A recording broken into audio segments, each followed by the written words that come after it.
Dexterity, so that'd be what? Not Whatever Dex, my... acrobatics specifically. Yeah, it's a... It is a dex. Acrobatics is a dexterity skill, but if you're proficient with acrobatics, you also add your proficiency and things like that. He rolled in the Roll20. Oh, I accidentally clicked it. I didn't mean to. That's fine. No, it's fine. I was just like letting you be aware because I've totally like clicked things and done it in Roll20, but meant to do it in Owlbear. Perfect. So that just rolled with advantage. It's not a big deal, but yes, that's an acrobatics check. So what you would do is in Owlbear, you would just roll the 20, and it looks like your modifier is a 6 because you have your proficiency plus dexterity. So you would just roll a d20. There's an option in Owlbear. If you look below the dice, there's a little button that has a plus and a minus next to it. If you open that, you can actually add like 6 to it before you roll the dice, and then just click the d20, click the roll button. Do you guys mind if I do it now, just to... Yeah, do it however many you want. It doesn't affect anybody else. You can only see it in like the bottom right-hand corner of the screen, and if you have the dice tab open. What, like 6 advantage? Not with advantage. No, it's just a standard roll. 6. Everything's a standard roll unless I tell you, or unless you know the rules well enough to tell me. There you go. You rolled a 4 in that case. You didn't add anything to it, but that's how you roll the dice. And you can manually add stuff, so you don't have to click all the buttons. Like if you just know it's a 6, you could just do it yourself and tell me. Also, I could just do it like this. There you go. So you rolled a 1 plus your 6. That's a 7. Okay. Proficiency bonus. Okay. I think I'm starting to understand. Yeah, it'll take some time. So instead of, let's just say, if I had to do a wisdom saving check. Is that a thing? Wisdom saving check? Wisdom saving throw is a thing, yep. Wisdom saving throw. It would be basically d20 plus whatever my wisdom is plus proficiency. That is correct, yes. Or you can just look in the little box that says saving throws and look what the little number next to wisdom says and add that. Yeah. Okay. They're the same number, yeah. Okay. The reason I'm saying to look at the number rather than do the ability check plus proficiency is because you're not proficient in every skill and you're not proficient in every saving throw. So when we went through Roll20 and we added all of your proficiencies and things like that, and we added your class, Roll20 adds those numbers together if it's appropriate. So it's easier just to look at that and say like, okay, that's the number I need to add. But yes, if you're proficient with something, it's always the ability modifier plus the proficiency bonus. Okay. Yeah, I'll need like a... I'll get this as we go. It's how you learn. Yeah, thank you. Mm-hmm. Okay. So I think that's everything. That's all the upkeep. Can I buy stuff? Yeah, sure. You have a week, and you can buy whatever you like within Candlekeep, within like reason. But yeah, just common stuff. Mm-hmm. Would like to buy 10 walloping arrows. 10 walloping arrows. Yeah. That sounds like a fun thing. I'm gonna walloping your enemies.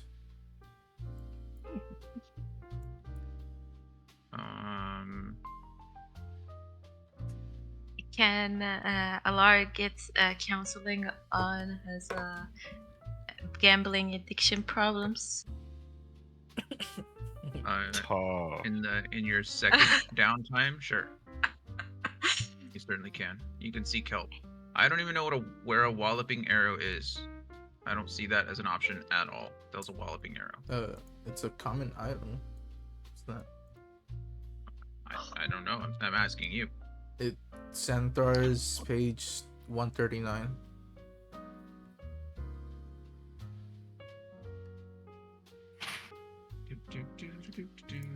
Centaurs, that's not it. Centaurs, page 130.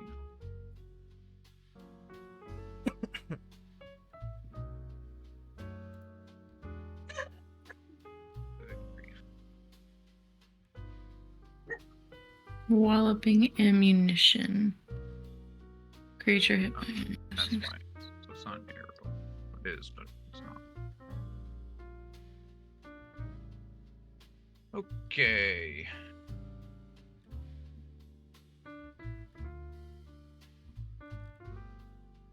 I don't even know if we would consider. I mean, it's considered magical. It is? It is common. I don't know. It says generic variant common. I don't know what that means. Also says if it has a tier associated with it.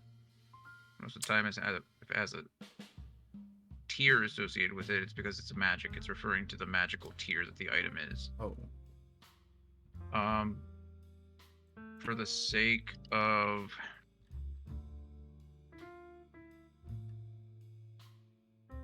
simplicity, I'm going to say that you can find them. They're common ammunition. How long would it take to even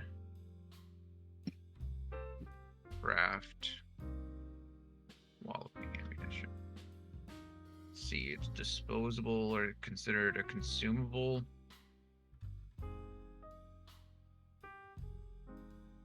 Where are you?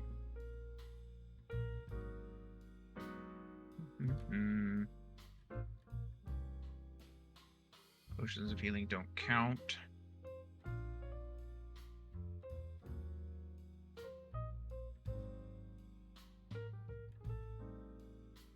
Let's see.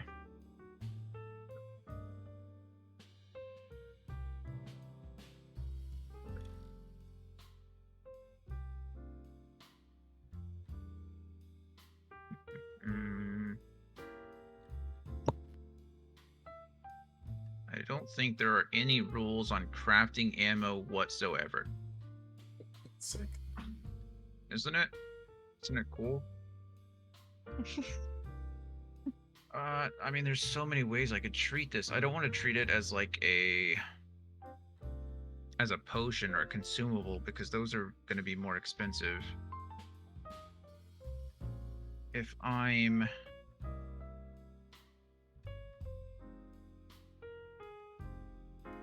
Are you proficient with any tools whatsoever? No, sir.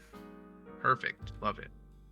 Then you're gonna have to find somebody else to craft it, which is fine. I think there's a crafter in Candlekeep, yes? I believe so. His name is Jeff. His name is Jeff. Nice. I don't think it is. His name is Kirill. Close enough. Close enough. Yeah.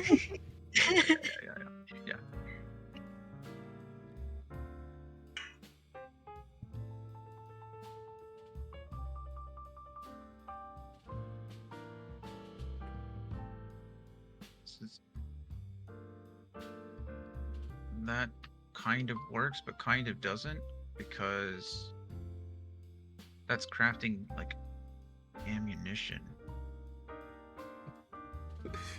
I didn't think you have so much trouble with this. No, you're fine. I just thought it was a common item. I didn't think, you know. Yeah, I know. Sometimes it doesn't always work that way. Let's see. We're talking about buying a common item. We're gonna say that they're in groups of 20 rather than 10. 60 gold pieces, and I'll sell you 20 of them. How about that? Sold. Perfect. There you go. Fuck it. Who cares? Who's gonna tell me no? Me? Okay. Is anybody else buying anything? Oh, and 2 more health potions. Perfect. You can do that on your own.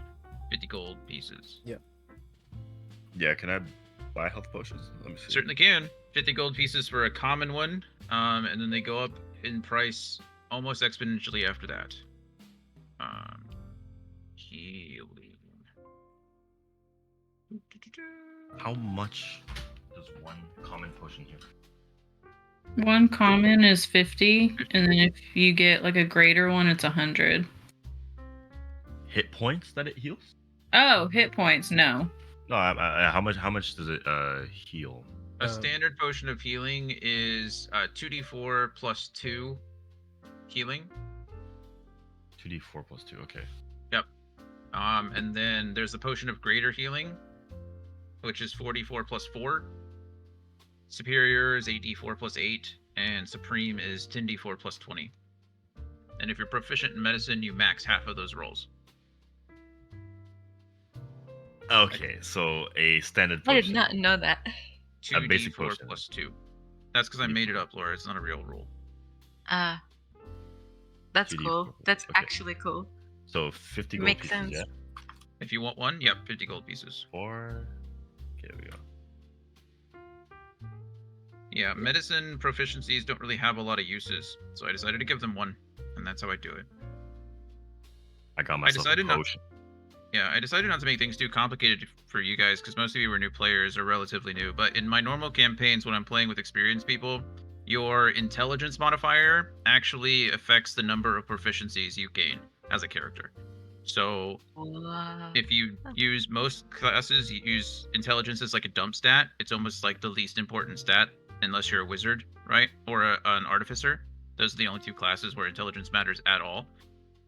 So if you have like a -1 modifier in intelligence, then I allow you to choose, but you lose one proficiency from either your background or your class, or your race, if your race gives you proficiencies. And vice versa if you have an increased modifier. So you have a +2 modifier in intelligence, you gain 2 additional proficiencies from your class or background or whatever. That's cool. I feel like that makes sense. Okay. Anybody else buying anything? Shopping around? I'm gonna grab 2 common health potions. Perfect. I already deducted the gold. Love you. Anybody else? Mm-hmm. Emmi, are Bueller? you gonna use that gold? Right? We went through so much to get it back for you. You should use it.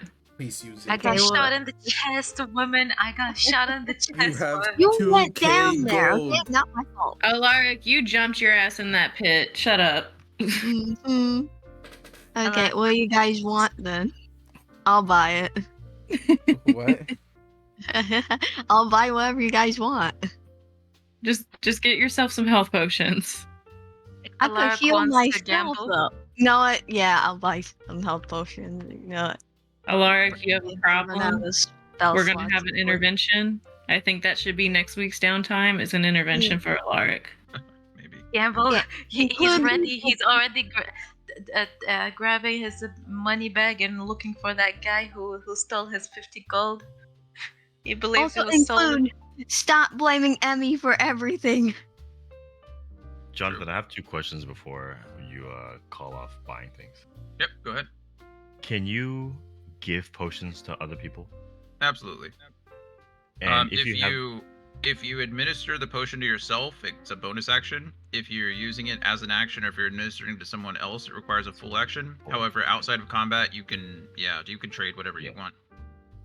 Okay, next question, which actually applies to this. If you are proficient in medicine, does that apply strictly to you or whoever you are applying the potion to? That's a great question. Haven't really thought about it until just now. I'd say it applies to both, right? You would know how to administer the potion better. You would know what the potion is kind of good for and what it isn't. I would say that it applies to both. Yep. I'm buying another potion. Okay. Just make Emmi do it. You don't even know Emmi. You should make her do it. Yeah, I'll buy it. Emmi, how many potions Oh, are you? How many potions are you buying? Just, I trust you. It's 50 gold pieces each, and you can add them to your inventory however you like. I just want to know for my own general GWiz information. How many should I buy? How much we money you get got? hurt a lot. I got a lot. I'm the sugar mama of this group. Shit. I don't think Buy you've an ever spent a apple. gold. Buy armor, like +1 to armor or something. But adding Or infant armor, shield. you'll never get critted. Oh my god. Yes. Really? Do it. Yeah. Yes. I want new armor. I don't want to die anymore. Emmy's That- traumatized enough. Adamantine armor is also a magic item that will require some searching for or crafting, one of the two. And if you'd like, like I said, there's a blacksmith at Candlekeep. They can craft that for you, but it will take a while. I think adamantine armor is considered uncommon. I don't think it. What about the place where we saved the people at the mine? What if they made you special armor? Platinum plated armor? Is that good? It doesn't really exist. I'd just be making it up. It'd probably just be +1 or something, and we could call it platinum. I think Okay. platinum's pretty fucking heavy, though. I don't Okay. know. I think I don't know. adamantine is powerful. It was just a thought because it was a resource. Yeah, no, I agree, but And I was gonna ask about like the whole like we were supposed to get a monthly amount from them and how we collect that and when the first collection was gonna be. you got it before you went down into Candlekeep Mysteries, or down into the Firefly Cellar. You each collected your first 200 gold pieces from that, and I believe I gave you 200 gold pieces for the monthly stipend that you're getting from Candlekeep as well. Sweet. So you should have already gotten that. You won't get another for another month. Okay. And don't ask me when the next month is. I don't know. I haven't decided yet. Okay. What kind of armor are you currently wearing? I think I'm just wearing chain mail. Chain mail, heavy armor, AC 16. It is uncommon. Uncommon. If you find it, it's gonna cost you anywhere between like. Actually, I don't even know what the hell chainmail costs. A lot. 70. Oh, not that much. 75 gold pieces. That's not too bad. So it'll cost you 75 gold pieces plus the magic enchantment on it, which is anywhere between 100 gold pieces and 600 gold pieces. If you're crafting it or you're finding someone to craft it, it's going to take 2 work weeks. Because I'm such a no, actually 2 work weeks is fine. Yeah, 2 work weeks. It costs you 200 and. Well, that seems cheap. Do The it. fuck? It's so cheap. How much was Yeah, it? it really is cheap. How much was it? We're gonna say 250 gold pieces. I think that was what I charged Eevee for her cloak as well. It takes 2 work weeks. It's 200 gold, and it's a $50 like crafting fee kind of thing. Mm-hmm. Okay, I'll do it. It'd be cheaper if you were doing it yourself, but I don't think any of you are actually capable of crafting armor. So, okay. Then deduct the 250 gold pieces from your inventory and mark on your sheet that you have hired you've hired the smithy K-Rill Hammerbind to craft that for you. Okay, same. hold on. Let me deduct the gold.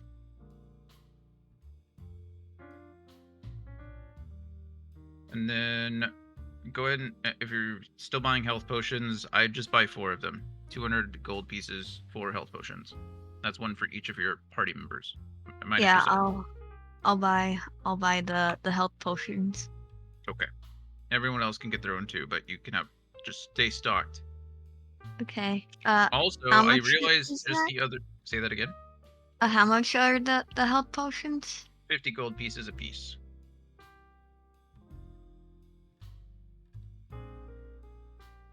I'd also like to mention that every 50 gold pieces weighs a pound. So, yeah. Amy's just been walking around with like 40 pounds of gold in her inventory. Like, no big deal. So, Spend it. we're gonna go ahead and say that excess gold like that, I usually don't keep track of your inventories because I don't care. I trust you to make good decisions. But at the same time, walking around with that much gold in your pockets, you're probably gonna be jingling around like a Christmas tree, like Santa's sleigh. So either keep it in a chest, like in the cart that you guys have, or I think one of you has a bag of holding now. Eevee has the handy haversack. I have a bag Yeah. of holding. Hey, I have that backpack. Yeah, it's a handy haversack. And I think, yeah, Kyle now has a bag of holding. So I don't care whether you guys start pooling your gold together, keeping track of it. How do you get a bag of holding?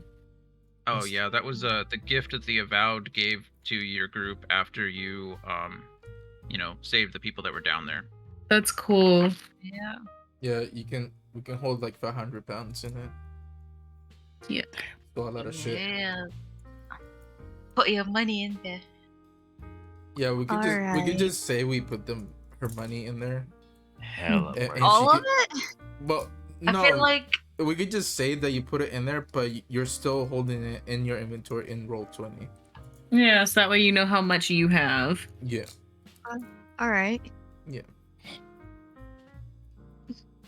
Okie dokie. If that's okay, Jonathan. Yeah, that's fine. That's fine. I trust you Yeah, guys as not long to as you steal. guys have a way to do it, I trust you guys. I don't. As long as you can explain it. I think so. The bag of holding is like 500 pounds. Yeah. Yeah. And I think the haversack is like 80 pounds in the central pouch. Yeah. And then 20 pounds 20 in each of the others. So 120 pounds total. Yep. And it always weighs 5 pounds. Yeah. Okay. Cool. Okay, anything else? Before I throw you into war. War? You'll see. Oh. I'm gonna die again. We shall go to war. I hope not. Okay, so after each of you, everyone here included, so Daniel, you're involved in this. Each of you have been inside, outside Candlekeep. You've had a week of downtime. Some of you traveling to Candlekeep for the first time. Some of you just enjoying the fresh air above the cellar that you were only stuck in for a couple of days, but you all experienced some pretty crazy things in those 2 days. And you're given another week of rest. Vazir Og is true to his word. He tries to give you time to relax and make sure that you're all healthy before sending you out. And Vazir Og, at the end of the week, steps into the main meeting room and begins to kind of explain some of the research that they've already done. Kind of go over, ask about how you're doing, strike up a conversation. He looks to Kyle and kind of mentions that it's good of you to use the library, the resources you've had. I've heard you've been asking around for some information. Looks to Alaric and mentions that not all of us scholars are so bad at gambling ourselves, and kind of gives you a wink, implying that he knows that you're down, you're not ahead by any means. Emmi he looks at a little bit more sorrowful, and says that he's heard that you've been mostly in your room, food being brought to you, things like that, and he hopes that you're doing well, and he's sure that your time spent in the cellar wasn't as enjoyable as it should have been, but he's very appreciative of what you've been through. And Eevee, he turns to you and thanks you for keeping Candlekeep and the surrounding areas safe. There's the guards, the King's Guard patrols on occasion, and the gate guards are kind of responsible for what goes on inside Candlekeep, but there's always those who get in by nefarious means or who don't always have the most altruistic reasons for being there. So he appreciates your effort in hunting down the people who've not been quite captured, and he's sure that the nearby town of Barragost, as well as the people who live in little hamlets along the way, they truly appreciate what you're doing as well. You are so very welcome. And so as you all continue to enjoy some conversation with him, and get an idea, he's really just talking with you, getting an idea of how you're all doing. and keeping you up to date on what's going on around Candlekeep.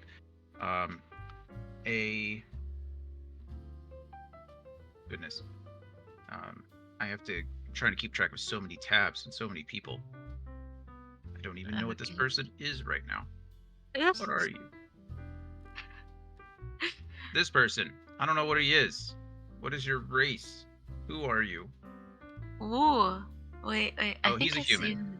He's a young he's a young scribe, young adult, like not even maybe in his 20s. He's barely got, some stubble on his face. He comes in, he's holding a bunch of stuff, but he comes in, he bursts through the door, and that's unusual for any of you because no one bursts through your door. This place has kind of been secluded for the most part. You've only been allowed in here. Vazir Og joins. Orin's almost always sleeping in his corner over there, as he's been assigned as your personal assistant, more or less. But the young man comes in, rushes in.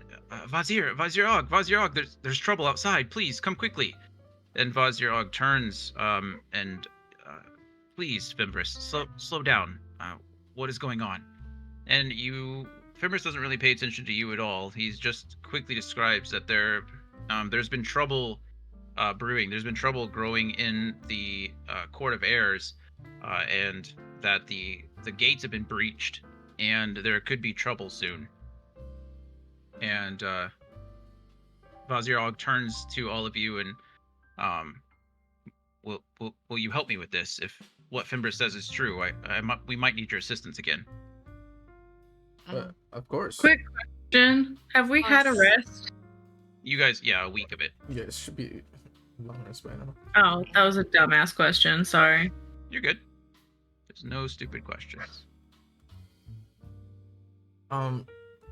Quick question. Yes. Quick question. What should be my AC right now? I've studied leather armor. Let's see. Me too.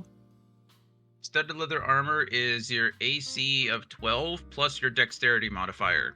So whatever that may be. So 12 plus 4. Yep. 16. Oh my god. I'm stupid. I've had it 14 this entire time. That's okay. Wait a second. Is leather armor same as that one? Leather armor I think is less. Leather armor is 11 plus your dexterity modifier. 15. Why is that 14? I think it resets it.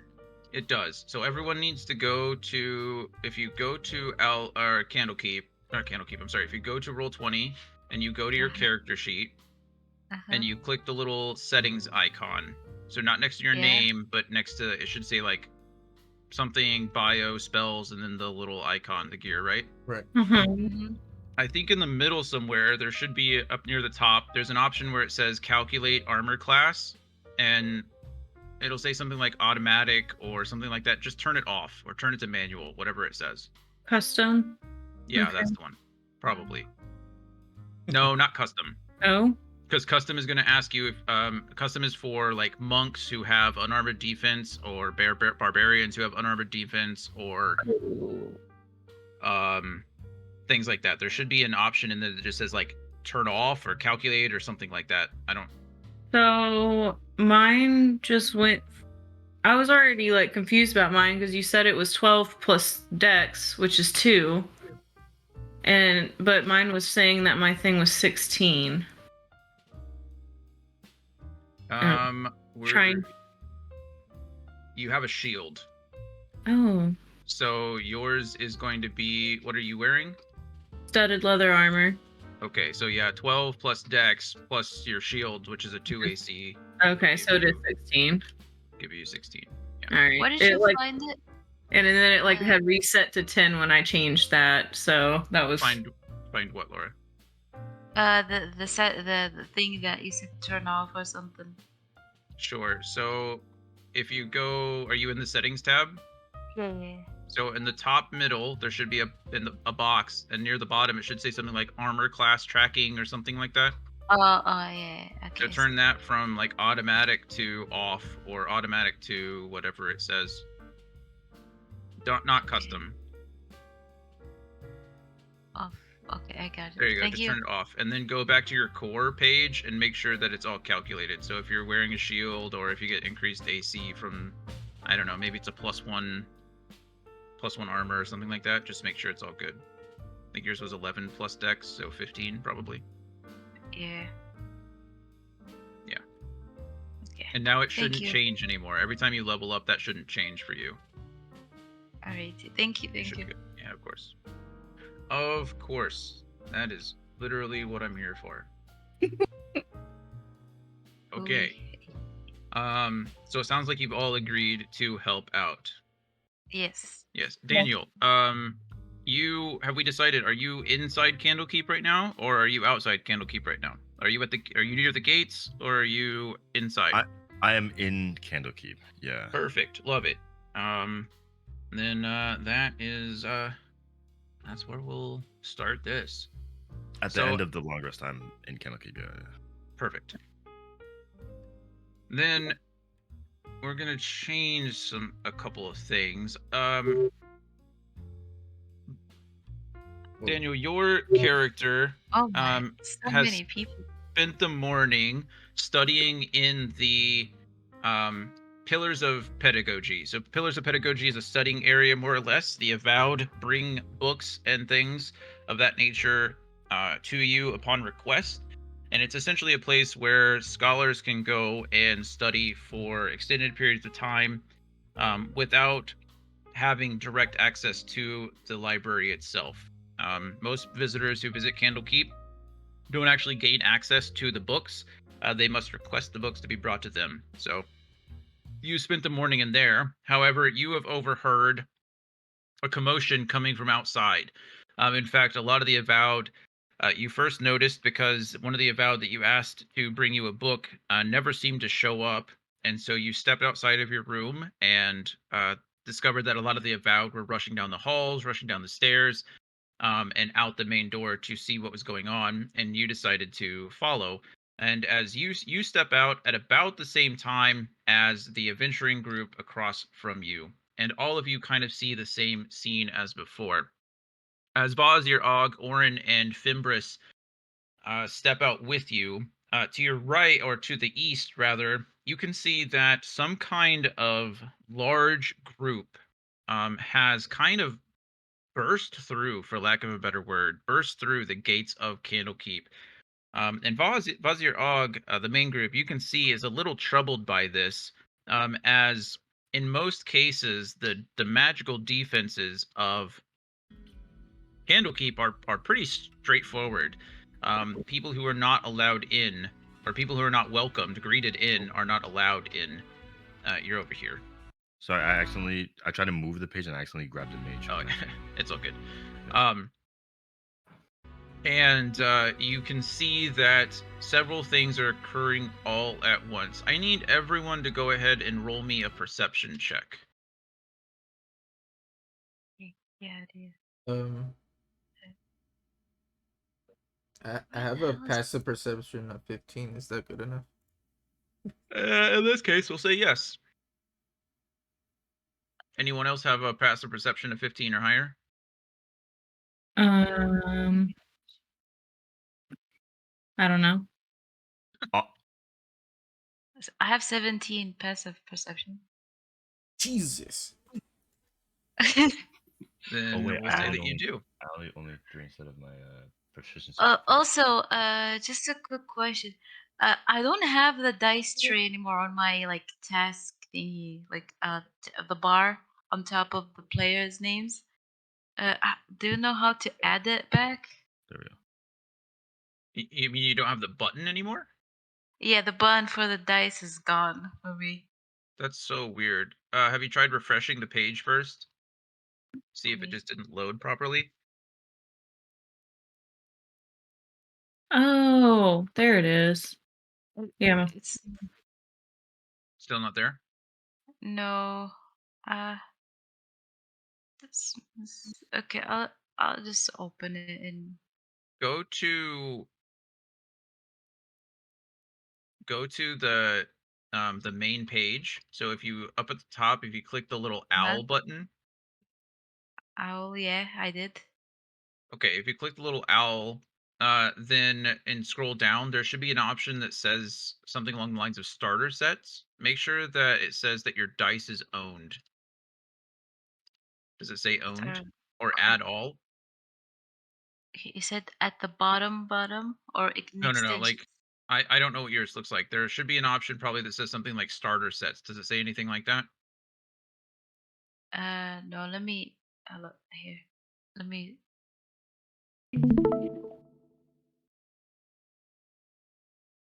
Okay.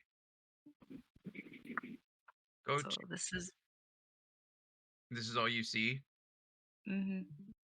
Where's the lobby at? Do you guys not have a lobby or anything like that? I think it's because I'm not signed in. I don't have an account or anything. That's probably why. Okay, let me.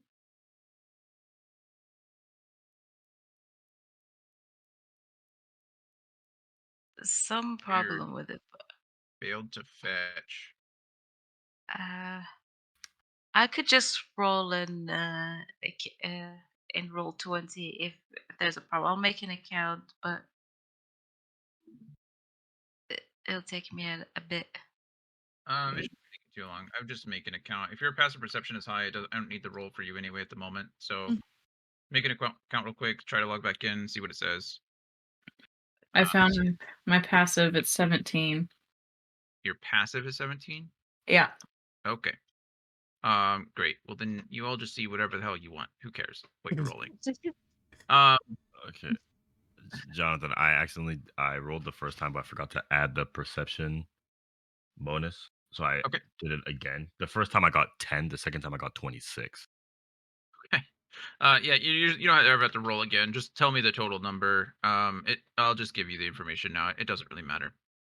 What you see before you essentially is like several lines, almost like battle lines, if you will. For those of you who are any experienced with combat or war or fighting or anything like that, you can see that from directly from the east, just past the gate, there are over 100, and to all of your count, essentially, there are about 130. Each of these groups here, so you can see commoner 1 through should be 13, up here at the front. Each of these groups are groups of 10. So there are 130 commoners that have broken through the main gate of Candlekeep, and they're kind of pushing their way through. They're like an entire mob of people. So I know it doesn't look like 130 people can fit here artificially, or realistically they probably couldn't, but we're grouping them in 10. So they're all kind of shoved in there together so you guys can see them at least. Because I can't pack 130 people in here. It would look, this whole thing would be full. At the first line of defense appears to be what most of you recognize as the guards. They're all priests of the god of knowledge, and they all seem to be the first line of defense here, trying to keep the commoners from pushing further back. Directly behind them appears to be an archmage surrounded by 4 lesser mages. The archmage, some of you might know as Callan's Strong Branch, that is the gate warden of Candlekeep. They are responsible for ensuring that the gate stays secure. And as you can see, that he is the second line of defense. In between those, though, there seemed to be a gap, kind of like a no man's land situation, because further to the west, there are groups of sages, and some of them the main group might recognize. So as you look across, you can recognize Sprig Summerfoot. She's the one that helped you discover where the Gingwatson were coming from. So did Garlith and Parmac and Irony. All these individuals are some of the avowed that you spoke to before, or have seen and encountered during your times at Candlekeep. And then, as you continue to look further and further to west, and you look up towards the wall, you see a group of menacing figures, and they all remind you very much of the stature that Vazir Og carries with him on a day-to-day basis.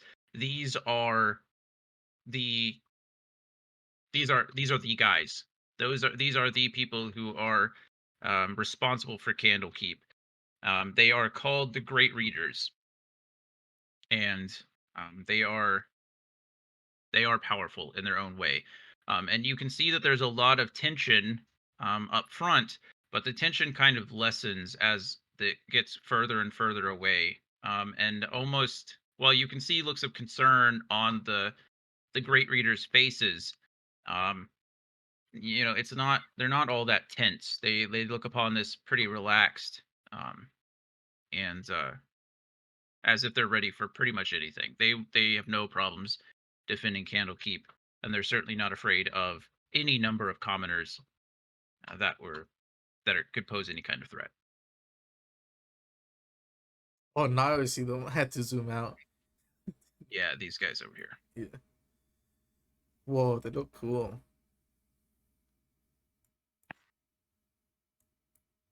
Oh shit! What are we doing? Yeah, I've been zoomed out.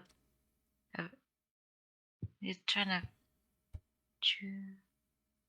Let's have everybody. This guy's the go warden, right? Oh, that is the gate warden. That is correct. Okay. Let's have everybody go ahead and roll a d20 so I can get some talking order, so nobody's missed.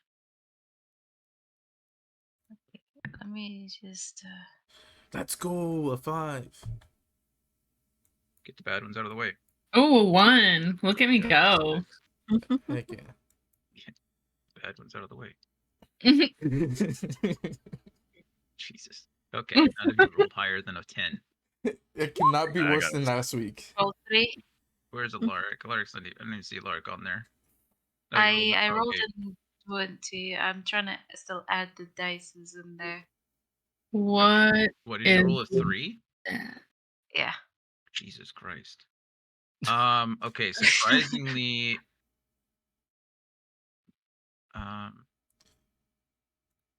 let's see. Huh? I see my icon twice. What's going on? Oh, you're yeah, adding. You will see it twice for a second. Eevee, would you roll a 1? Yep. Jesus. Okay, so Kyle, and Nice. then Emmi, and then not Is this just the talking order, or is this our actual initiative? no talking. You haven't decided to do anything yet. Okay. And then Alaric and I'm first. Eevee.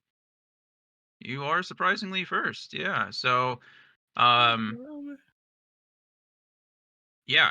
So you can see all this as well. You do not have necessarily the benefit of having someone directly next to you that you can talk to.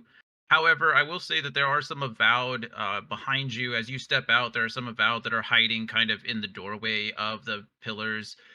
Directly to your west, you can see that these kind of are formed in groups, right? They're kind of, it seems like there's a master sage kind of responsible for each of the groups.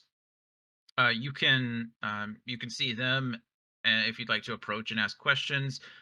You can walk towards, obviously this guy looks the most important out of all of them. With your perception check, you can definitely see that and recognize that, just as well as just being an intelligent, individual. So we will say that you are first to okay, I should tell you actually before that. There's a what we do, or what I like to do usually outside of combat, is I have everyone roll a d20 and I kind of put you in order of, like, a talking order is what I call it, more or less. So that way nobody's getting skipped, and everyone kind of has a turn to talk, and every day or every time we play it changes. So it just so happens that in this case you were highest roll with a 6, so good for you. I don't know how the fuck that happens. I'm not sure, but it did today. So, in this case, you can choose to interact with the world however you like first, or you can always just wait. You can say, whoever your character is just waiting to see what kind of unfolds. It's completely up to you. Up to you. Excuse me, I had the hiccups.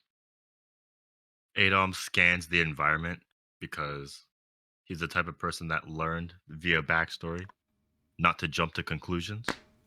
Analyze the situation first and see what's going on. So he kind of takes a step back just to see the direction people are, like the commoners that broken are going into, what the mages in Kalan are doing, and just what the head honchos of Candlekeep, what they're why they're up on the, I guess, the bridge, the wall, the gate. Yeah. There's Like this. So why they're just all gathered there, looking at the commotion instead of, you know, I guess pressing on closer. I'm kind of just looking at Adom's looking at everything, wondering what's going on, and not to jump to conclusions. So he takes a step back to just figure the situation out. perfect.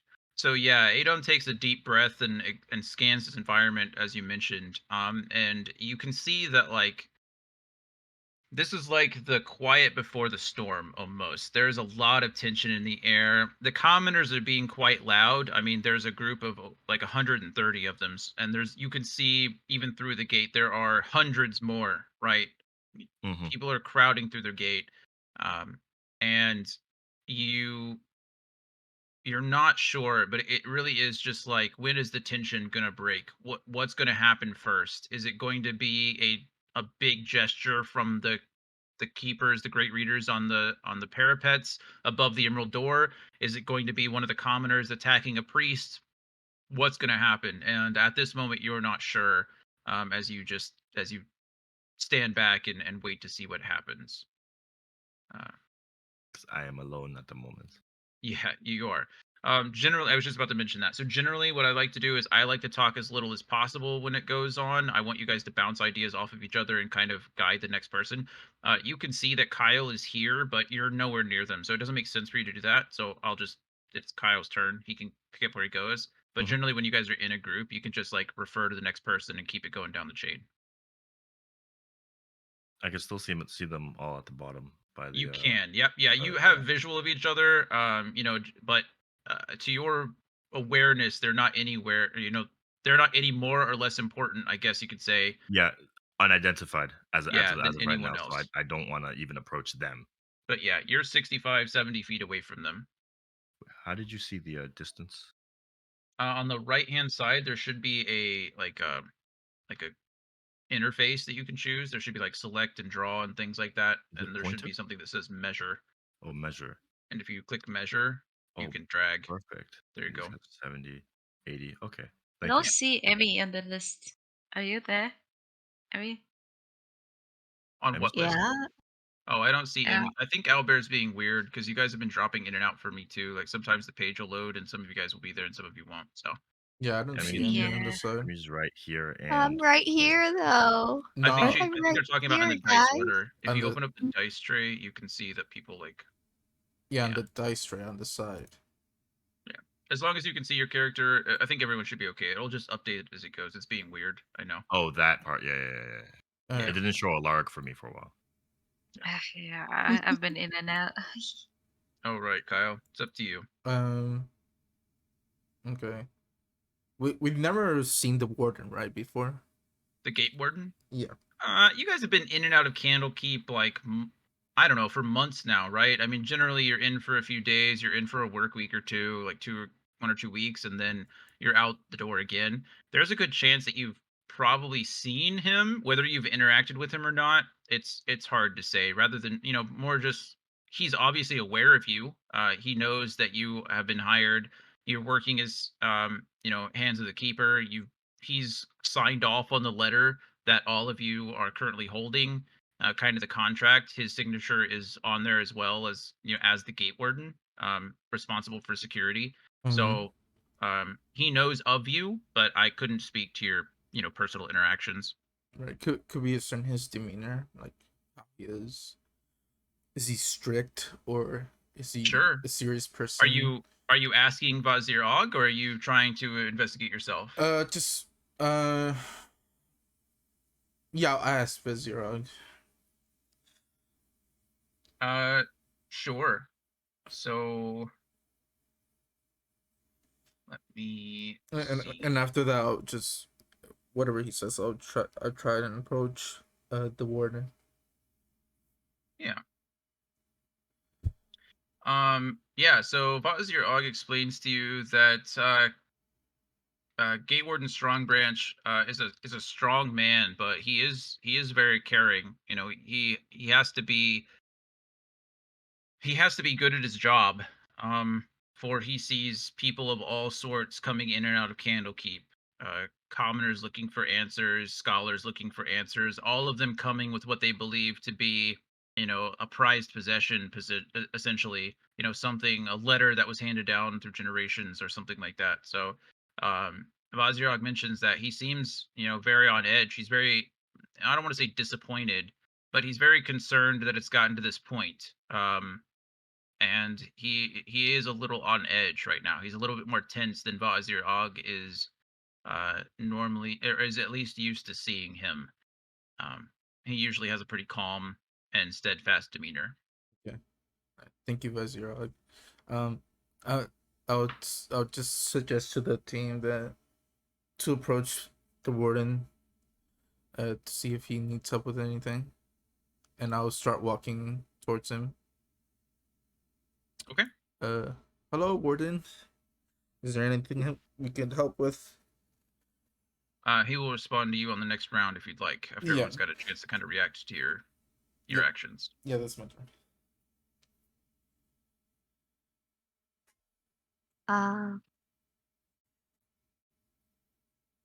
I turn to Alaric and I'm like, Kyle's gonna get yelled at.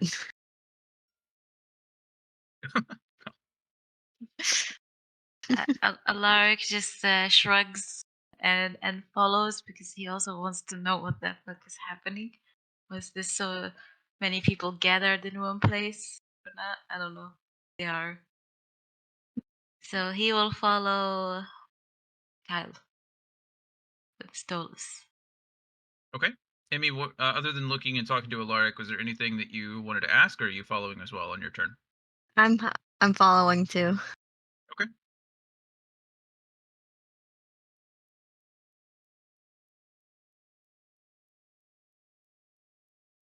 Who's next? Eevee. It's mine. Yeah. Yeah. Okay. I want to go up to him and ask him what's happening, what's going on. Okay.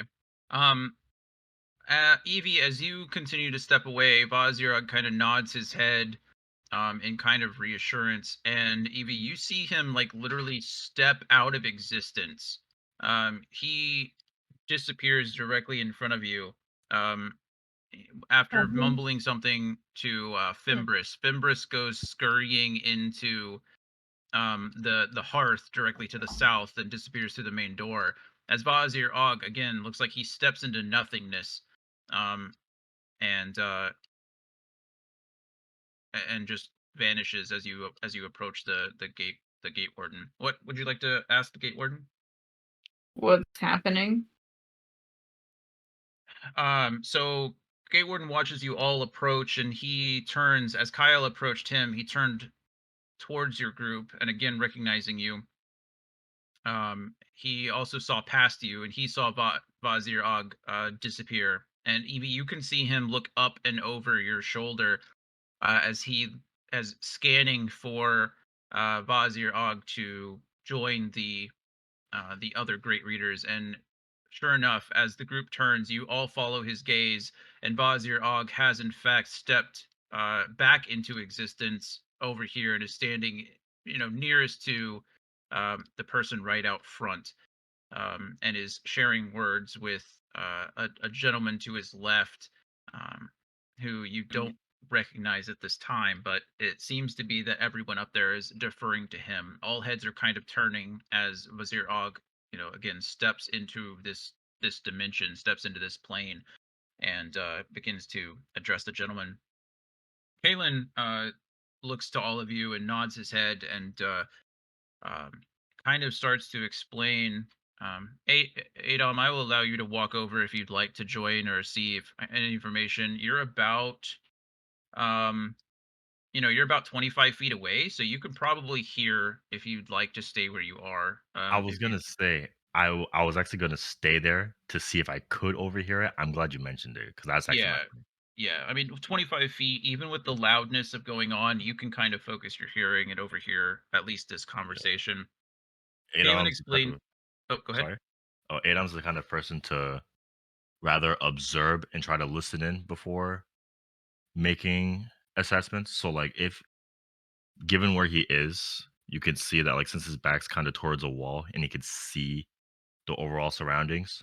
Yeah, Obviously, I'm definitely. gonna know if a door behind me is gonna open, but I'd rather be able to look, or he'd rather be able to look at everyone else and hear what's necessary and then move. Perfect. Basically, figuring out he can base some form of trust into before making a move. Cool. Yeah, no problem at all. Then you hear Kalen. All of you obviously are listening. You're all near him now. Adom's listening from distance.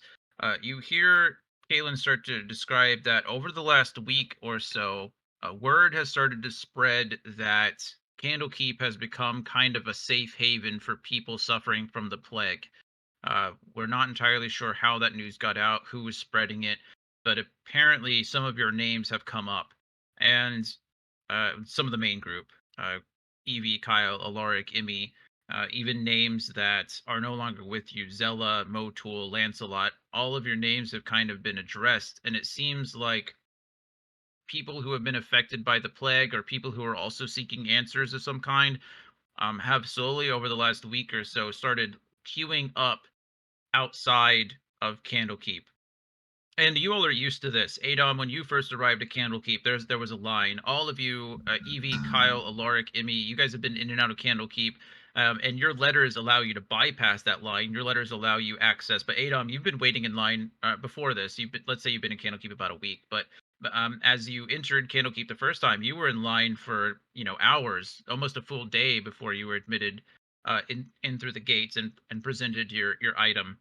Um, and unfortunately, the lines have gotten longer and longer as the days have gone on. And rather than waiting, 5, 6, 7, 8 hours, some of these individuals have been waiting for days. And most of them haven't been allowed entrance at all.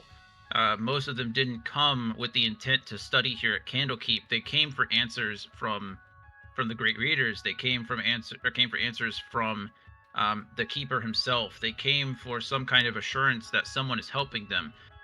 And we've sent word, or the Strong Branch and the other readers and Janusi have sent word to the King's Guard to attempt to kind of disperse some of these people, but tensions have been running really high. And he goes on to say that about 2 days ago, with all these people in a crowded space, about 2 days ago, some of them started to fall sick. They've been coming from everywhere. And Strong Branch, addressed it with some of the other keepers, some of the other readers, and all of them agreed so far that none of the symptoms point to the plague. It's just that when you pack so many people into such an enclosed space, people are bound to fall ill, just as anyone would. But unfortunately, that's kind of caused some distress, and it's caused some mayhem within the group. All of them, there's been talks of the plague spreading and the plague infecting Candlekeep. And this morning, as the guards began to allow people entrance in for the day, the group turned more into a mob and became more unruly. And just recently is when all of this happened. Within the last hour, it's completely got out of hand. And he turns around and he looks, and he can still see, his priest standing there, and the commoners are still yelling. Some of the commoners are holding basic weapons, sticks and clubs. Some of them look like, legs off a table or a chair. Some of them are holding like what looks like to be the spokes off of wagon wheels. A few of them may even be holding like bows or pitchforks, something that could possibly hurt people. And he looks to the group, he looks to the four of you who have approached so far, and he says, I do not wish to kill these people. They've done nothing wrong, but I also cannot allow them to overrun Candlekeep. And to be honest, we're not equipped to fight commoners. We're equipped to fight real threats. And if I unleash my mages on them, there's a good chance hundreds of these people will die today. Oh, well, we don't want that. He looks at you and says, we do not. Should Adom. we approach them and try to convince them? Maybe. Uh, Adom, you're Yes. up first. oh, Sorry. yeah. Don't mean to cut you off, Kyle. Adom, after overhearing all of this, you've you've gotten as much of an information as he's given at this time, as much as the group has. Is there anything that you would like to do or say or anything? At this point, Adom realizes that there's not much in terms of a negative viewpoint of the group here between Kalon and the whole crew. He realizes there's not much of a bad thing to do in terms of approaching them. It's simply just saying, okay, I see what's going on here. Is there anything I can do to assist, like mediate the situation? Because that was one of the things I had to prioritize doing back in dare I say corridor. Sure. Okay, so you're approaching the group and offering your direct assistance. Yes, but I stand right in between the mage and Kalon, kind of distancing, still having some space away from the main crew. Sure. But at the same time, like around like right here. Okay. He's staying Kalon, cautious. yeah. Kalon looks to you and nods his head, and he looks to the group, and you've not been someone that like has been part of, he doesn't remember signing his name on any of your documents yet. He knows that he's obviously seen you probably in the Court of Airs as you've been walking back and forth from, the Hearth or the House of Rest to the Pillars of Pedagogy, maybe training out in the Court of Air throughout the week. So he recognizes you and nods his head and says a quick thanks. He does mention to you and to the rest of the group, I'm not sure how much diplomacy will help in this situation, but if you think you can convince them to lay down their arms, convince them to step back out of the gate, I would be more than grateful to all of you, but I'm honestly afraid this is going to come to blows very quickly if we don't act fast. I guess Adom pretty much realizes that if it doesn't get resolved now, it gets resolved later with bloodshed, given who is also behind us. More sages, master sages, big dogs, etc. That would be rather problematic for everyone involved, including the reputation of Candlekeep itself.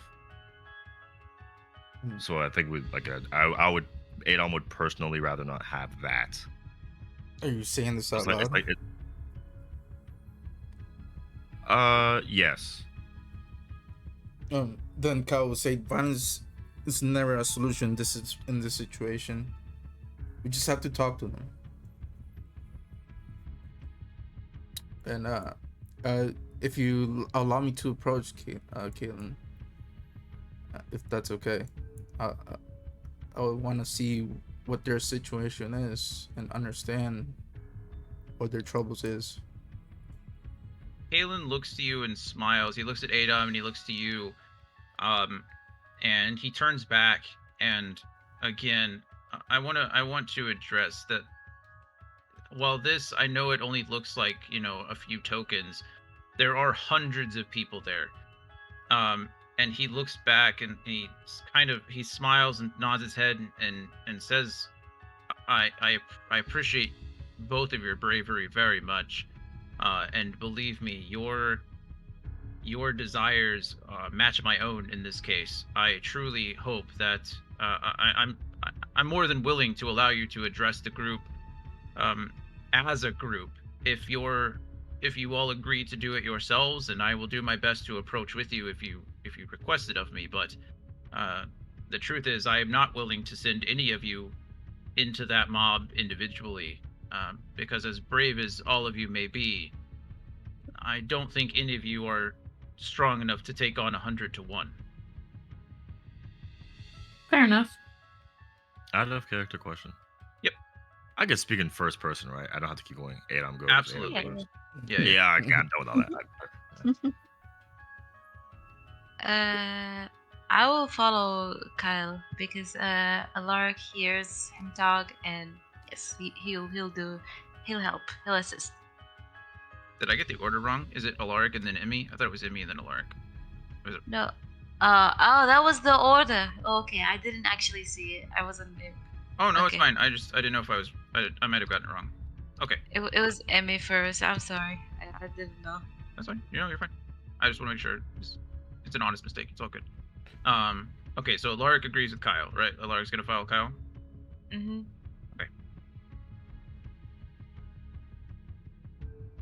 Anyone else has any ideas how to approach this? It's Emmi and Eevee. I got Emmi. What do you got, Emmi? She's thinking of something violent, but she'll just agree with Kyle. What are you thinking? Like knocking everyone out somehow with spells. It's like, no, we're not doing that. We might need the new cleric, guys. Ours is becoming violent. She's been through a lot, okay? Sheesh. She may have a little slight phobia of death now.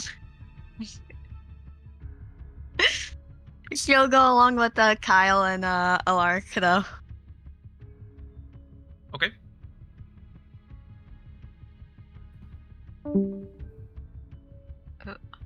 Did Mel leave? Yeah. Mel, I think she disconnected or something. Might have. Because she even left out there as well. I don't know if she's online. Yeah, I don't think she's online. Yeah, she's not. Oh, wait a second. Let's see if she joins. I don't want to skip her turn. If she has anything to say. Typing. I'm gonna grab water. Internet cut out. There we go. Yeah, let's take a quick 5, so we're not skipping her turn. You guys can talk. Perfect. See if her internet comes back. This is the overall pacing of how you guys venture, right, Jonathan? Yes and no. Today was a little bit different because we did have to do we did end the chapter and we did a recap and we went over all those rules. I would say that this is normal for sessions in between chapters. I have to do a lot of preparation between chapters to make sure that all the story makes sense and it flows into each other. So sometimes I'll add an adventure in between, something that's simple for me to keep track of so that I can continue to work on the main story. But as far as what you're experiencing now, with going in order and talking with people and getting some information, I would say yeah, that's pretty accurate. I'll say to the pacing. Sorry to cut you off. I'd say since we've pretty much been outside here in Candlekeep, in this open area, open space. Since everything has been going on, in terms of from then till now, is that the general progression pace that you go at? I would say yes. Yeah, especially when you're being introduced to new situations. Sometimes it's different. If we have to stop an adventure in the middle of a dungeon or in the middle of some place, sometimes it moves a little bit faster because you're just continuing on what you already been doing. But yeah, with all this, more specifically for new situations, because I don't think the entire group has been in this situation before. That's what I mean. So it's in terms of new stuff. Pretty accurate. Yeah, then yeah, I'll be more than fine. Yeah, in terms of this situation, this is new to us. We're never. That's what I mean. So it's as long as we're all venturing and not just revisiting. If this is the venturing pace, that's fine. Revisiting, obviously, I expect to be a little bit faster because it's not much to. You don't need to go over everything again, right? Yeah. But nope. yeah, this is normal. Just making sure. Yep. I appreciate your making sure. Of course. Is that the league character maker? Of course. Yeah. I don't have another picture. So I'm actually gonna remake. I have it open. I'm gonna remake my icon. I just needed a just go to filler. Just go to Pinterest and put your class and your stuff like that. Actually, I also want to mine. change my icon. Let me go find more Assassin's Creed. Yeah, I'm sorry, but I gotta make mine in a way. I'm drawing mine right now. Yeah. I'm making mine I guess closer to what I'd have when I get Baldur's Gate. Whatever you all prefer. Whatever you're happy and comfortable with. I mean, Bernadette, do you have Hmm? do you have the spell Common Motions? Yeah, I have it equipped. I know what you're trying to do. Yeah. It's genius. That's Genius. I see what you did there. Yeah, but I'm not sure how it works though. I don't know if it's like an area effect, like a whole group. Or individual. Let me check. Yeah, Okay, I'll be right back. I don't know how the spell works. Let me check.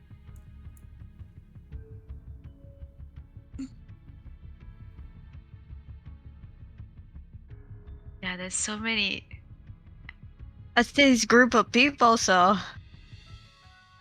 you Yeah. attempt to suppress strong emotions in a group of people. Really? Yep. Each humanoid in a 20-foot radius sphere centered on a point you choose within range must make a charisma saving throw. Okay. Well, there's no harm in trying. Yeah. And if they get mad, we could always run away somewhere.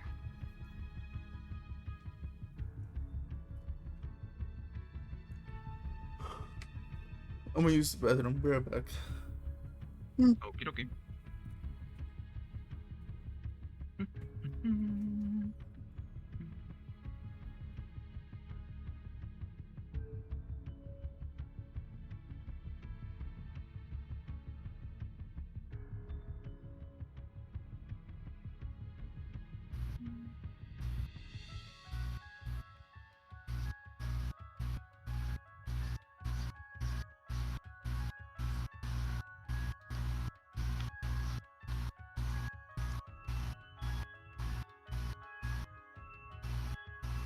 Bernadette, are you like kissing a ceiling fan or something? No. Why? All I hear is like it sounds like you're in front of a fan or something and it's going wah wah wah wah wah like the whole time in your headset. Maybe it's the AC. The AC is pretty loud and old. It was so I love them old It's the ACs. AC. They make me go to sleep. Literally, I sleep don't on like that stuff. it. I don't like it. It's old and noisy. I think it's running it from the other side, and I'm like, I hate it. Because we put it in the garage without any like covering or whatever, and it's like, that's great. I get to rinse a dirty AC before I put it into my room and breathe in that air. That's great. Hello? Hello. Hi. Oh, okay, hi. Welcome back. Thank you. We're waiting for Bryan to get back from the restroom, but I don't know what you heard last, so we can try to catch you up. All I heard was whenever Laura moved around the icons, and that was it. Okay, cool. So Alaric more or less agreed with to go along with Kyle as far as convincing. Emmi, however, was much less. I don't want to say forgiving, but much less sensitive to the commoners. With what Emmy's been through lately as far as trauma goes, and literally being knocked unconscious multiple times, she's more likely to maybe solve the problem with force rather than through diplomacy. But that was pretty much it that you missed. We were just waiting for you. We didn't want to skip your turn. I appreciate you. Yeah. As soon as Bryan gets back, perfect. Then you can go ahead and take your turn, and then I will encourage I will move the environment. Okay. I definitely would like to go at this from like a diplomatic point, of view, rather not have to fight a shit ton of people like that, especially if it can just be prevented. But I also have trash charisma, so I'm just gonna kind of support and look cute. Sure.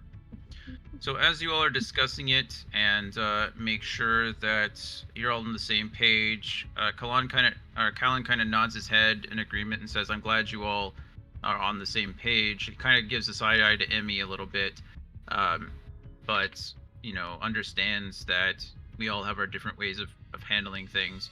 But as he's saying this, you can see that the guard is actually getting pushed back slightly, about 10 feet. The guard pushes as these commoners go ahead and push into the area, and they are now fully, at least this first half, like I said, approximately 130 of them are fully inside Candlekeep now. Callan looks to all of you and says, "If you wish to speak to them, I request you do it now. If this must come to violence, I must implore you, please do not kill anyone. If anyone dies here today," he turns to Adom and he looks to Nut and says to you, "You are correct. The reputation of Candlekeep will never be the same. If none of you have ways to deal with them non-lethally, my mages will assist you in any way they can. I leave them in your hands. If you direct them, they will do what they must in as safe a way as possible. But please do not shed any unneeded blood today." Of course. Absolutely. I'll do my best. I have an idea, but I don't know how would I discern this in my character, because I don't know if Emmi has the spell Common Motions. You Because got your turn to ask. Emmys, do you have Common Motions? Skip an Of item. course I do. Where can I move this? I want to make sure Can everybody see this over here, or do I need to move it somewhere?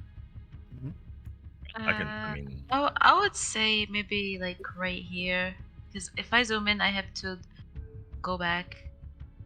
Yeah, right there. Yeah, that's perfect. Okay. Trying to get it to lock somewhere, but okay, we'll do this then. Let me see if I can. It'll be okay. We'll leave this here. So there you go. Adom, you're up first if you'd like to approach the group. I'm gonna have everyone go ahead and you can approach. If you're gonna stand back, do that, and then we'll go through the turn over again. So you're either gonna get closer to the commoners, you're either maybe. Again, if you don't think you have a way to deal with them non-lethally, you can attach yourself to a mage, in which case I'll tell you kind of what abilities they have. Same thing with the priests. So if you're worried about that, assign yourself to a priest, and then we'll go from there. Have the priests already been trying to alleviate the situation, or are they just on standby? That's a great question, Adom. Inspiration for that. That's a very good question. The yes and no. The priests have obviously been doing their best early to kind of calm everyone, but you can see that there's only 5 of them and again hundreds of others. So there's kind of these lines and they're kind of interlaced. I know they look spaced out and they are, but it's mostly because I want you guys room to move as well. But as of right now, you can see there's literally like 10 people trying to hold back 100 people from entering Candlekeep at this point. And so while they are trying to keep the peace, they do have their, they have their weapons drawn at this point. They are ready to defend Candlekeep as necessary, but they've not made any aggressive actions. Then I am standing right where I need to. In fact, I'll stand right here. Okay, you step in front of the priests. Perfect. Again, I'm going to let everybody kind of move themselves into position. We'll take one more turn to do some group activities, and then we'll go from there. Kyle, go ahead wherever you'd like to go. Well, I told Emmi if she has the spell, right? I don't know if you can have that conversation with her now. Yeah, go ahead. Yeah. Do you have the spell Common Motions? I mean. Yeah, I do. Okay. Cover me. Ask these other mages to see if they have it as well, and I'll go ask these upper mages if they have it as well, so we can use it on different groups of people. Sure. What's Common Motion again? It settles them down to, like, less Uh, aggressive, so we can approach them and Yeah. talk to them. if you want, I could spread the word, the message to the other mages. Yeah, thumbs up. Okay, I'll go this to those guys. And I'll Like, go here. right here. And I'll ask the mages if they have it or not. We Yeah. assemble it. Okay, Emmy. I guess I'm going to cast Common Motion. 1 second. Make your movement, or is that your plan? You're just readying that spell. Yeah, I guess I'm readying it. Okay. Eevee, go ahead and make your movement, and then give me a general idea of what you want to do. Adom, I skipped what you're like kind of getting ready to do. We'll go back to you in just 1 second, and I'll let you do everything at once. But Yeah. She's going to come over here and kind of be flying a little bit, so that way she can have a vantage point and kind of like keep an eye, like perceive like the agitation levels as the group does what they're gonna do. Sure. Adom, before, are you addressing more the priests, or are you essentially trying to address the crowd? The crowd. Okay. So honestly, like, I know you said that we would get back, but honestly, we can just get the movement out the way and then get back into this, because it seems like everyone's trying to get.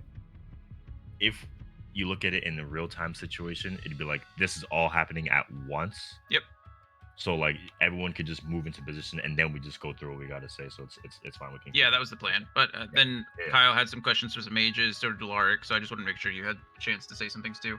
So Kyle, Alaric, you address the mages. Eevee, you can overhear as well, kind of describing. Kaylin kind of describes what they're capable of as well. Kaylin's already alluded to the fact that the mages are made for war. I mean, they are there to defend Candlekeep with their lives, to take the lives of others, right? So they have very little in the way of non-lethal attacks. If they enter combat, it's probably going to be worst case scenario. They are 5th level spellcasters. So they have cantrips. They have things like Firebolt, Light, Mage Hand, and Prestidigitation. 1st level, they have Detect Magic, Mage Armor, which actually they've already cast them themselves. Everyone here is glowing with Mage Armor, including the priests. They have Magic Missile and Shield. Misty Step, or 2nd level, they have Misty Step and Suggestion. Suggestion might be useful. They explain that Suggestion is usually only useful for one person, but if they can focus on maybe the leaders of the riot, leaders of the mob, they might be able to dissuade more by targeting those who are most important or that stand out the most. They, as 3rd level spells, they have Counterspell, Fireball, and Fly. As 4th level, they have Greater Invisibility and Ice Storm. And then as a 5th level spell, they have Cone of Cold.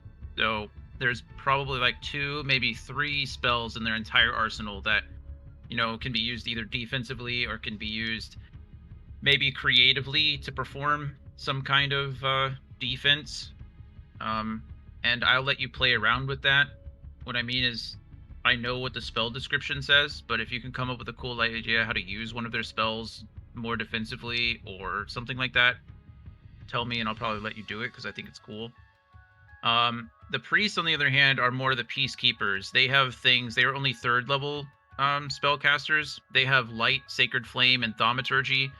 1st level is Cure Wounds, Guiding Bolt, and Sanctuary. 2nd level, Lesser Restoration and Spiritual Weapon. And 3rd level is Dispel Magic and Spirit Guardians. So while I say they're set up for more of the peacekeeping, all of you know, Adom, maybe you don't have firsthand experience with it, but you've been around the block a few times. The rest of the party knows that if these 5 priests were to turn on Spirit Guardians, they could mow through these commoners in a matter of seconds. It would take, in literally a single turn, these priests could cast Spirit Guardians, these mages could cast Fireball, and every single one of these commoners would be dead. And so you start to realize that, like, at first, you can see that there's 10 people protecting the gate against hundreds. But as you stand back and watch, or as you start to gather the information about the priests and about the mages, Not even to mention what Kaylin can do as an Archmage, because Kaylin is a 9th level spellcaster. Damn. The reason they are so hesitant to stop this is because they know they can put an end to it extremely quickly. And so all of them are almost relieved to see you, not because they see you as weaker than they are, but because they see you as an alternative option. They see you as a way out of all of that bloodshed, because they are only equipped to defend Candlekeep. That is exactly why I'm standing there. I have 2 questions. Are the commoners unarmed? Most of them are unarmed. Most of them are handling some kind of like blunt weapon. So like a rolling pin or a big tree trunk, like a stick, or like a broom handle or something like that. Others are handling some pitchforks. Some of them are handling what looks like bows. They are not necessarily unarmed, but they are commoners. None of them seem to be wearing any armor. None of them appear to be very like adept with their weapons. They're waving them in the air, screaming. They're all just being extremely loud at the moment. So no overtly lethal weapons. Nothing that you can see. No. Okay, then all the more reason I stood up here to speak to the priest that's right behind me, to tell him, lower your weapons for a bit and let me talk to them, because I'm unarmed. I came up to them with, I guess, whatever they got in their hands, and the priest unarmed. For reasons that you know. Yeah. Go ahead and give me a persuasion check. Man. Yeah, go ahead and give me a persuasion check. 3. I was wondering who I wanted it to be against. Whether I want it to be against the priest, or whether I wanted it to be against Kaylin, but I think we're just gonna go with the priest for now. Let me just make sure I got this correct.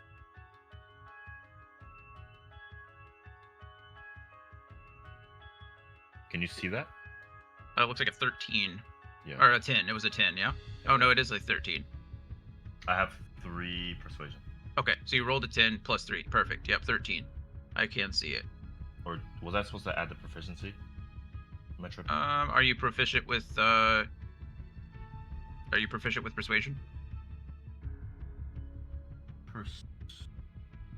I have 3 points into skills, but I don't have any in charisma. Then 3 is all you get. Yeah. Okay. Okay, so 13. She doesn't say much to you. She looks at you and she looks back to Kaylin. Kaylin kind of raises his eyebrows at both of you, and kind of briefly nods his head. The priest looks back to you and speaks very directly.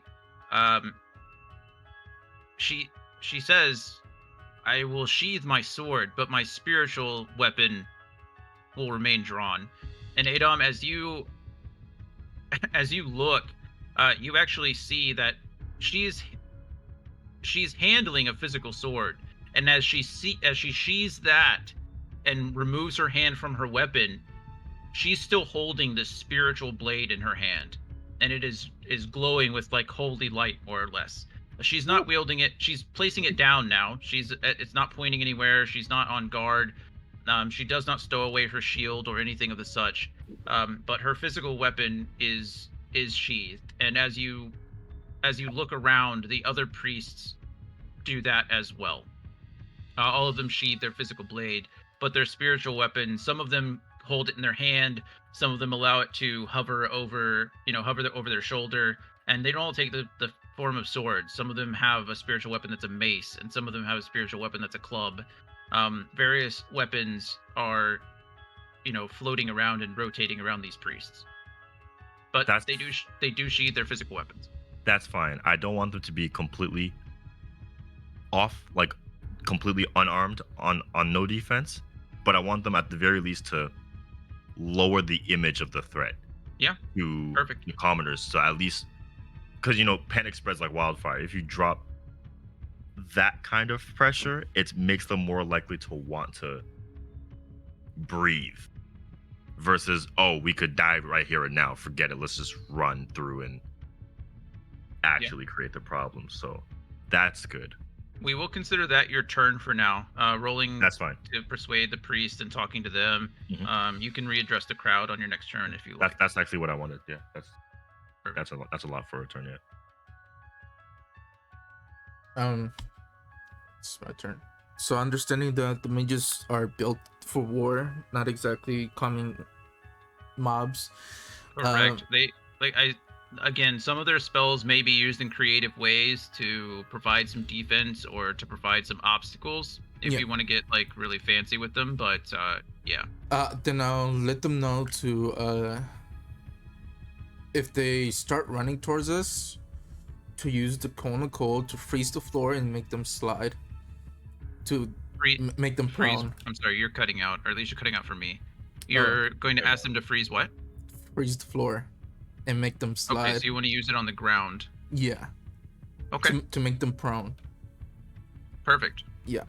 As soon as, yeah. Okay, and then, I need you to roll me a persuasion check as well. Okay.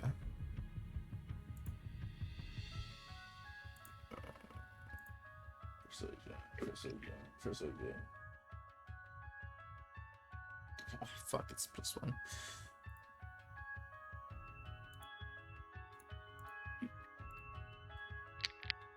Quick question, Jonathan. 15. Yep. What the fuck is this? Oh. I was wondering the same thing. Fucking frozen ash, egghead looking motherfucker. What is what? Oh all yeah. of these are like actually like paintings. They're bro. It's all art. So it's Yeah, all like portraits that I've turned into, or that have been turned into tokens. my I don't know what that is. my brain is like, this guy is sus. Yeah, I have no idea. That's He's the gonna- regulator. Hold up. He's gonna kill us all. That dude 15. knows something. Okay. That dude, he knows something Candlekeep doesn't. What the? Look at that guy. So you turn to the mage and you express your concerns, and this mage in particular is not confident that she can do it at this range and not hurt any of them.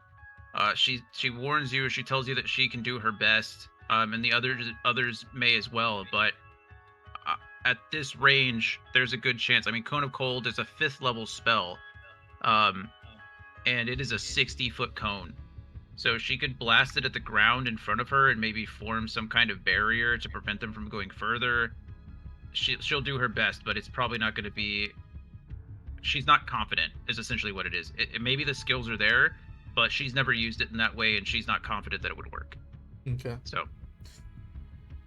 Well, I tried. Then I'll just move towards the front where near Adom is, and try to discern who the leader of the mob is. And I think that will be my turn. Okay.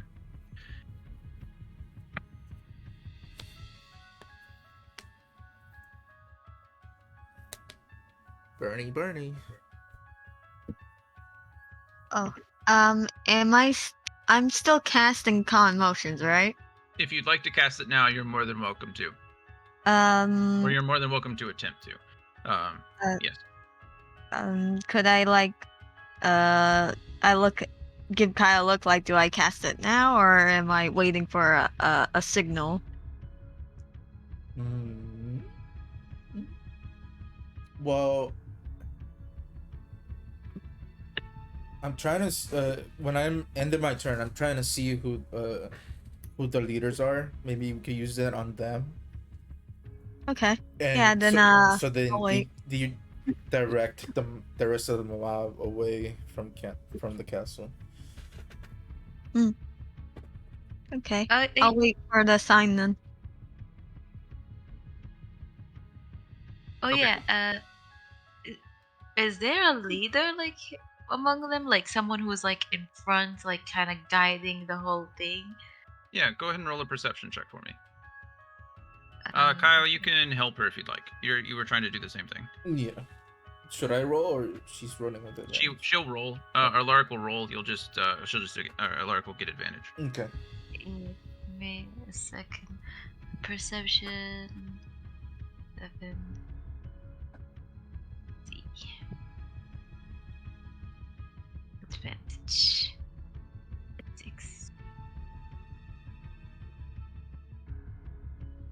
26.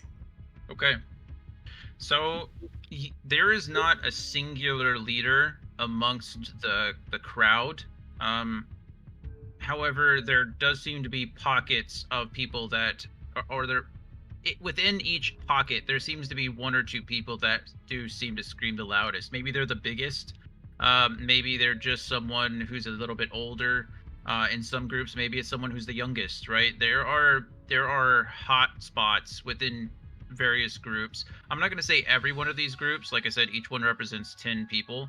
I'm not going to say there's a leader within each of the groups, but I don't know. There's 13 here, right? Someone roll me a d12. Someone, anyone? Jack. Alaric can roll it. Alaric, go and roll a d12. D12. Mhm. Gotcha.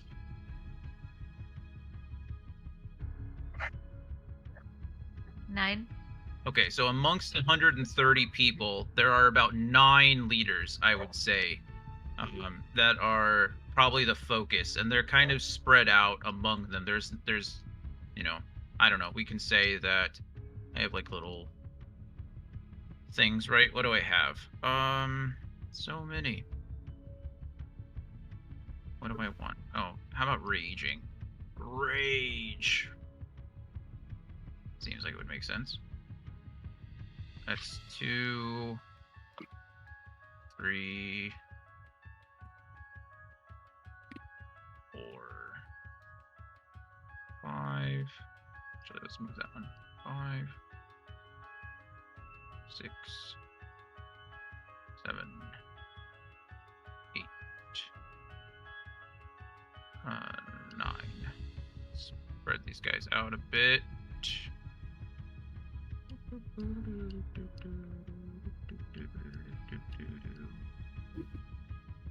Oh, why didn't that stick? Ooh.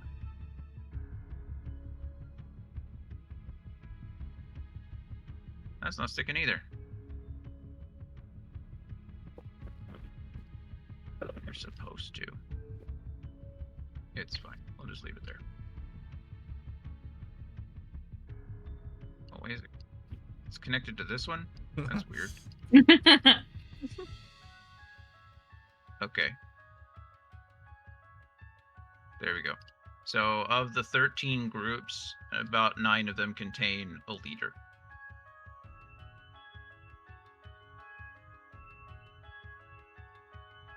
Okay. Let's see. I think it's Eevee's turn.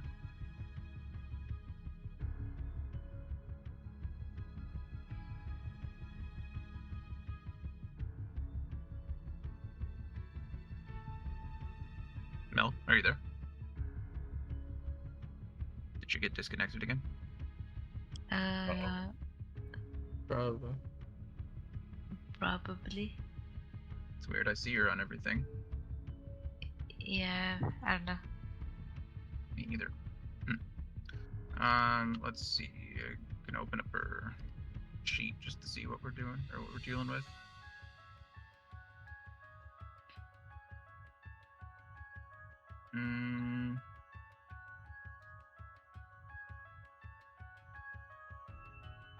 Okay. Well, she's just going to wait. She's there. She's gather information with Kyle. She's kind of going to stay probably behind the nearest priest. Just kind of as a barrier, if you will.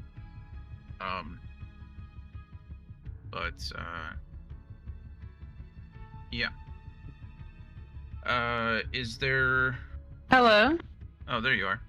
Hello, Mel. Hello. I had to join on my phone. My internet went out again. Boo. Oh no. I'm not gonna get the map update, but I can tell you what I want to do. Then, yeah. So we will. Emmi is preparing a calm emotions potentially. Alaric made a perception check to see if there were like leaders in the group. Out of the 130 people, there are about 9 leaders.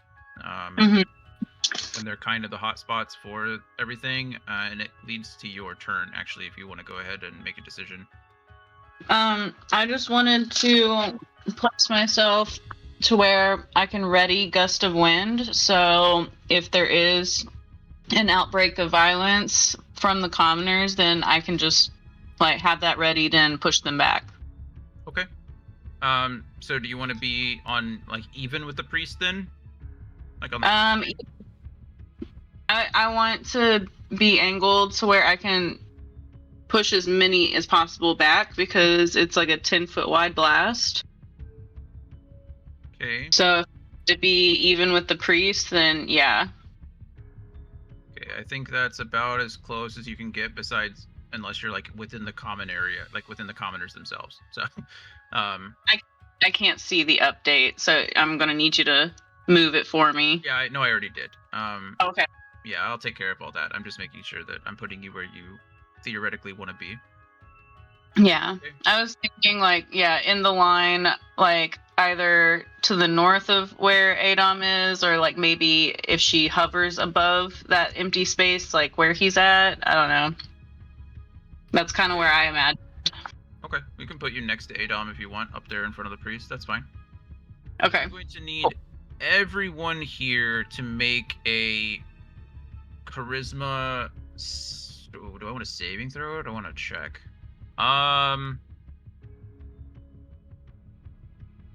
Let's make it a charisma saving throw. Okay. I think I can do the roll. I just don't know if y'all will be able to see it. I don't know either. So I'll try it out. I can't even see your icon anymore in Owlbear. Oh, well, I have a -1 modifier, so I just rolled an 8. Okay. Charisma saving throw? Charisma saving throw. You get 7. proficiency bonus on charisma saving throws. Say that again. Proficiency bonus on charisma saving throws. Only if it's checked. Is it checked for you? If it has a No, check no, mark no. on it, you're proficient in it. Yeah. No. Then I have to remove that. Okay. Bruh. 16. Okay. 14 total for me. Perfect. 7 total Six. for me. 6 Wait, total how- for me. Wait, total. How many are we supposed to do? Total just means D20 plus the mods. So Oh. you're only doing 1, but it's total roll. Okay, so Adom, unfortunately, your presence is the only one that really seems non-threatening to the others. Eevee flutters forward past the priest to kind of join you, but the commoners can kind of hear her already muttering under her breath the prepared gust of wind spell. Kyle steps forward at first, and the people don't really recognize him at all, but after they see him for the first time, they start screaming out rat and demon. And his appearance is taken as like an evil omen rather than no one in the crowd really recognizes a Kirkpa. Alaric is a menacing figure in and of himself, just stepping forward in between the mages and the priests. This is clearly a man that is not built for peaceful resolution. And Emmi, your presence back there is neither calming nor concerning as you're standing so far back, but as you are standing within range of the mages, you were considered just as big of a threat as they may be, and I'm going to need everyone to go ahead and roll initiative. I don't know why. What? I don't know. I don't know why. I imagined Alaric just stepping in, and Bam's voice is like, "I come in peace, menace." This is terrible. Roll initiative. Yes. So your initiative is on the top in the middle section. 3. Yeah. So you just roll a 20 and then add 3 to it. Copy.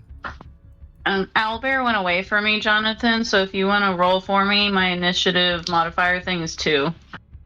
Will do. I'm trying to add a bunch of people to the initiative tracker, and it is not having it. I wonder if there's just 2. Oh, I already did. Is there a way to see like the list of all the roles that's been going on with everyone? Oh wait, it's closed. If you I click see. the little dice button up top, you can see individuals' rolls. Yeah, I didn't see that before. Yeah, no worries. I got a 22 total. Okay, let's see. I have to fill in all of these. This is gonna be a bitch and a half, isn't it? No, it isn't. No, it isn't. It's fine. Oh, half these groups are raging. Uh oh. No. Luckily not. Those are just the ones that have leaders. Oh, okay. Adom needs to be added to the initiative. Eevee is already there. Okay, I don't know why Stolas is in there. Care about Stolas. Go away, Stolas. Oh, Leave my stars alone. Adom, you rolled a 22. Is that correct? 22 Correct. total. Total 19, 22 total. Perfect. Love it. Kyle, total roll. 10. 10. Okay, Emmi, total roll. 18. 18. Look at you go. Alaric, total roll. 12. Well, look at you not go. You needed me to roll for you. Uh-huh. Your modifier was what? A 2. Okay, I rolled a 16 for you. Sweet. Wow. Wow. Can you roll for me too, Jonathan? 16 for Eevee. Okay. So surprisingly, a lot of you will still go before the commoners do. There's a lot of commoners, though. The priests are not... I don't think I really want to add them. Most of these characters are going to take actions based on your commands. So for this combat, if you do not feel that you could do something in a non-lethal way, or if you don't care, kill whatever you want, right? I guess we'll deal with the outcome there. But if you're trying to get the mages to act, you can use your action to direct them to do it. I'll not require. I will probably require a roll similar to a persuasion check, because it's going to be similar to an attack roll, right? So you are going to direct the priest or the mage to do something. If you succeed, then you succeed. If you don't, then they don't.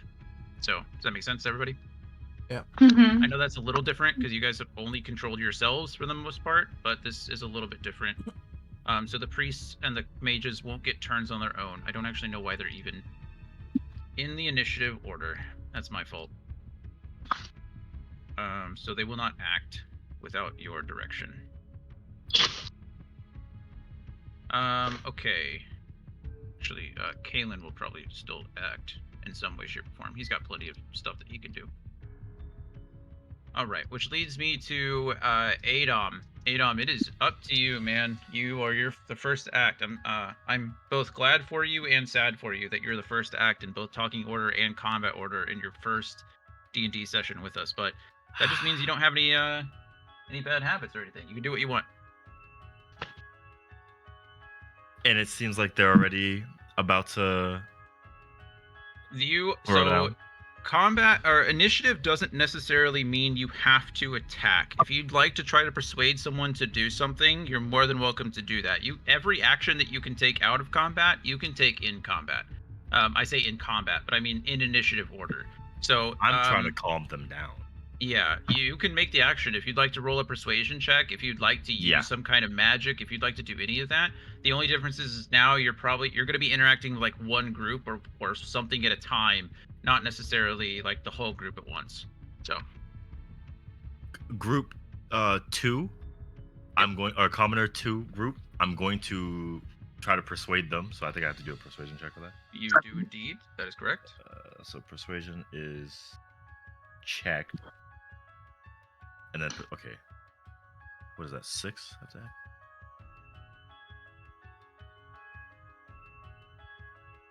So 14, 20 total? you really have a 6 plus 6 in persuasion? Oh, I'm fucking this up. That. I mean, I 3. It's okay, so it's a 17. Yeah, it's 17. I keep doing the. Damn, I gotta get used to that. 17. You gotta remember that when it's check marked, the proficiency is already added up. If it's not checkmarked, the proficiency is not there. No, so in terms of skills, I have 3 points in persuasion. Okay. But in terms of saving throws, I don't have any points in charisma, even though persuasion is, I guess, under charisma. Persuasion is a charisma. Saving throws and skills are different. Okay. So your saving throws are strength and dexterity. So you can, if I ask you to roll a strength saving throw or a dexterity saving throw, then those are your proficient skills. And it's already marked for you, so you can see that it already adds it. If you go down to something like persuasion, you are proficient in persuasion, which is why you're getting the +3. But because you don't have any, you just have a basic 10 in charisma. You have no modifier. The 3 is the only thing you add. Okay. You don't have to you don't have to double what Bryan is saying, and he's correct. You don't have to double up your persuasion. If you see that number there, Roll20's already done it for you. So because that box is checked, it's already added your proficiency bonus, and you don't have a modifier. So 3 is 3. It's because of I keep looking at the damn proficiency bonus that keeps confusing me. Like Yeah, that, it's if we were doing pen and paper, doing the gwitty, and what are we doing the gwitty? If we were doing pen and paper, right? If we were doing pen and paper, then that's absolutely correct. You would want to do that because every single time you'd go in and you'd do it. But in this case, Roll20 does it for you. You just have to look at that number and be like, okay, I add 3 to it. Okay. Yeah. 17. No worries. I appreciate that you're trying to learn it. That is good. As soon as possible. Yeah. No, I hear you, and I appreciate it. Thank you. Okay, so you've rolled a persuasion check against commoner group number 2. You rolled a 17 in total. Is that correct? Yes. Okay. The group number 2 will roll a charisma saving throw against your charisma. And however many succeeds, that's essentially how it'll go. However, 2 things. One, commoner group number 2 has a leader in it, so all of their checks are going to be a little bit higher for that. It's going to be a little bit harder to persuade one of them than the others. But yeah, how are you going about doing it? You rolled a persuasion check. How are you going to persuade this group to lay down their pitchforks, lay down their arms, and run away? Are you going to do a cool martial arts demonstration, or are you just going to say kind words to them? I'm going to say words. Okay. Because if they then proceed to not care about those words, they're going to get these hands. Can you say anything? Got it. Love it. So I'm trying to tell them, guys. You don't have to say anything if you don't like to, but if you'd like to explain like yourself, then you're more than welcome to do that too. Yeah, I'm trying to tell them, but please, this is not the result you guys want to do. There is a much more peaceful way to go about this. But I can personally assure you, this is not the way. That's all I'm trying to tell the leader of Commoner 2. Sure. Like, please let us resolve this a different way. Then, as you say that, let's see, 1, 2, 3, 4, 5. As you speak these words and make yourself very plain, the group of 10 almost halves itself. 5 people, 5 commoners, throw down their weapons in front of you as they look towards the rest of their party. 1, 2, 3, 4, 5. 5 of them do leave, and you can see, again, toss their weapons. They push their way back through the crowd, and they leave, out the gate towards the rest of the crowd there. But there still is 5 members of that group left. And there's the group itself is still technically there. Okay. So good turn. I think that ends my turn. Yeah, I think that ends my turn. Yeah. Any bonus action or any movement? No movement. No bonus action. Okay. Perfect. Love it. Then Emmi, it'll be your turn. I'll cast Calm Emotions. Okay. Where would you like to put it?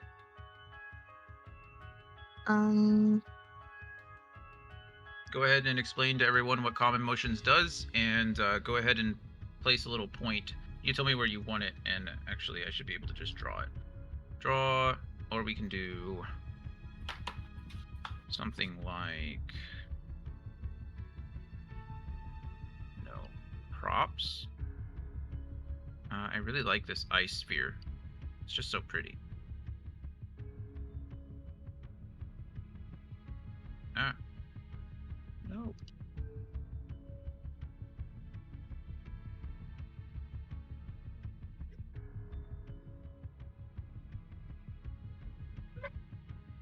Okay. Go ahead. Keep reading. What does Cure Emotions do? To attempt to suppress strong emotions in a group of people, each humanoid in a 20-foot radius sphere centered on a point you choose within range must make a charisma saving throw. A creature can choose to fail the saving throw if it wishes. If a creature fails its saving throw, choose one of the following to effect. You can suppress any effect causing a target to be charmed or frightened. When the spell ends, any suppressed effect resumes provided that its duration has not expired in the meantime. Okay. It's a lot of reading. Spells usually are. Can you interact with this ring right here? Yeah. You can move it. Then you can go ahead and put that Yeah, where but it's fighting me though. It wants to go back. Does it? Stop fighting me. Oh. Try to lock it somewhere. Like it'll stick to a point. Try to put it there. Maybe that'll fix it. I forgot how to lock it. No, you don't have to. If Like it's sticking there, snapping you're to it. fine. Oh, then right here, right in the center. Okay. We're gonna say you can hit these 4 groups no problem. Mm. So every humanoid in that 20-foot radius centered on the point needs to make a charisma saving throw against your spell modifier. So what is your spell modifier? It's wisdom 3. Nope, that should be on the top middle of page 3. Oh, 14. Okay. Can I clear this? How do I clear this? Clear? Maybe? That'd be great. Oh, it works. Oh my god, I love it. Okay. I have to roll 35 effing times. Okay. 1, 2, 3, 4, 5, 6, 7, 8, 9, 10. 1, 2, 3, 4, 5, 6, 7, 8, 9, 10. 1, 2, 3, 4, 5, 6, 7, 8, 9, 10. That's 30. 1, 2, 3, 4, 5. Okay, and they have to beat a 14? Mm-hmm. Okay. Well, these 3 groups have a leader within them, so it's going to be harder for them, but commoner group 9 doesn't. Maybe it would be easier to do this individually. Okay, we'll just do that. So we're going to do commoner group 9 first, yeah? Yeah. How about that? Or let's do commoner group 2, because they're halfway done anyway. 1, 2, 3, 4, 5, 6, 7, 8, 9, 10, 11, 12. Anybody know that one? No. Inspiration if you know it. Say it again. It's 1, 2, 3, 4, 5, 6, 7, 8, 9, 10, 11, 12. No one? Why does that Nah. sound familiar? Is it It's a from- commercial? No. Then I don't know. Oh my. Okay. It sounds like a commercial. You're gonna have to tell me what that is after, because that melody sounds familiar. It's from Sesame Street in like the 80s. Oh. Okay. Commoner group number 2. 2 more of their number dwindle. Okay, and then we need to do another 10 for group 3. 1, 2, 3, 4, 5, 6, 7, 8, 9, 10. A lot of their group is gonna go away. Holy shit. 1, 2, 3, 4, 5. Only 6. One of them rolled a crit, so we're gonna drop that to 5. Right? 1, 2, 3, 4. Yeah, 5. Okay. So half of group 3 is gone. 1, 2, 3, 4, 5. Go to bear. I need you to chill, baby. I don't know what you guys are freaking out about. I know that your big sister got into the trash, and I'm currently unable to do anything about it. Thank you for telling on her. Okay. Snitches, man. She That's what I'm knows. She saying. knows that someone's gonna get in trouble. So she's like, Dad, it's not me. Okay, look, something bad. She does it all the time. I'm not kidding. She's smart. She like when none of the other dogs are doing something, she will run to me and be like, I'm in here. Do not yell at me. The goody two shoes. Yeah. She's Huh? okay. Group 9. 1, 2, 3, 4, 5, 6, 7, 8, 9, 10. One of them had a crit failure, so you'll lose an extra one there. That whole group fails. Holy shit.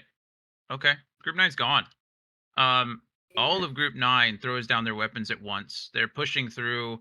It continues to go, or it continues to dwindle. More people from group 2 are gone. There's only like 3 left standing. Half of group 3 more or less leaves. All of group 9 throws down their weapons and runs. Not all of them throw down their weapons, but a lot of them just turn and book it. So good job. Yay. Nice. And then number 8. 1, 2, 3, 4, 5, 6, 7, 8, 9, 10, 11, 12. Okay. So these two cancel each other out because of a crit failure and a crit success. So they're going to lose 1, 2, 3, 4, 5, 6, 7. They lose 7. 7 more people from group number 8. You guys are cheaters. Group number 8, 7. 1, 2, 3, 4, 5, 6, 7. And all of group 9. 1, 2, 3, 4, 5, 6, 7, 8, 9, 10. Deleted. Okay. That is Emmy's turn. Any bonus action or movement, Emmi? Nope. And just to make sure, you have movement, so it's not that big of a deal, but you can cast it from that range, no problem, I imagine. 30 feet. Oh yeah, you got plenty of space. Okay, you're good. Anything else you'd like to do? Nope. Okay. Alaric. I really want to see what your plan is. Uh, Hey. oh God, my plan was to approach and say the same thing that no one wants to see blood. Blood is scary. Just move back. And we'll resolve this slowly Okay. outside. I love it. Yep. Actually, give me 1 second. I'm trying to see. So, calm emotions is a concentration spell, which means it's still lingering there. It's not a one and done thing. I'm wondering if you can move it. It doesn't say you can move it. No, it doesn't say. Mm-mm. Alternatively, you can make a target indifferent about creatures of your choice that it is hostile towards, which will assume that they're hostile towards you. So you're making them indifferent. They're essentially like coming to realization. But I'm adding flavor because I can and because I'm cool. This indifference ends if the target is attacked or harmed. Okay, in that case, you're fine. When the spell ends, the creature becomes hostile again. Unless the DM rules otherwise. Okay, well, I'm ruling otherwise. So I can do what I want. Mel died again. I saw that, yeah. It's okay. It's not her turn. I don't know why it's okay. We're not gonna treat it as a concentration spell in this case because the people who are leaving combat, or the people who you are calming, are leaving combat. So I'm going to go ahead and we're gonna make this invisible. Welcome back, Mel. And then if you want to cast it again, I will allow you to do so, and we can move it again. Make sense? Yeah. Okay. Any argument about that? Like any No? issues? Sounds cool. Okay, perfect.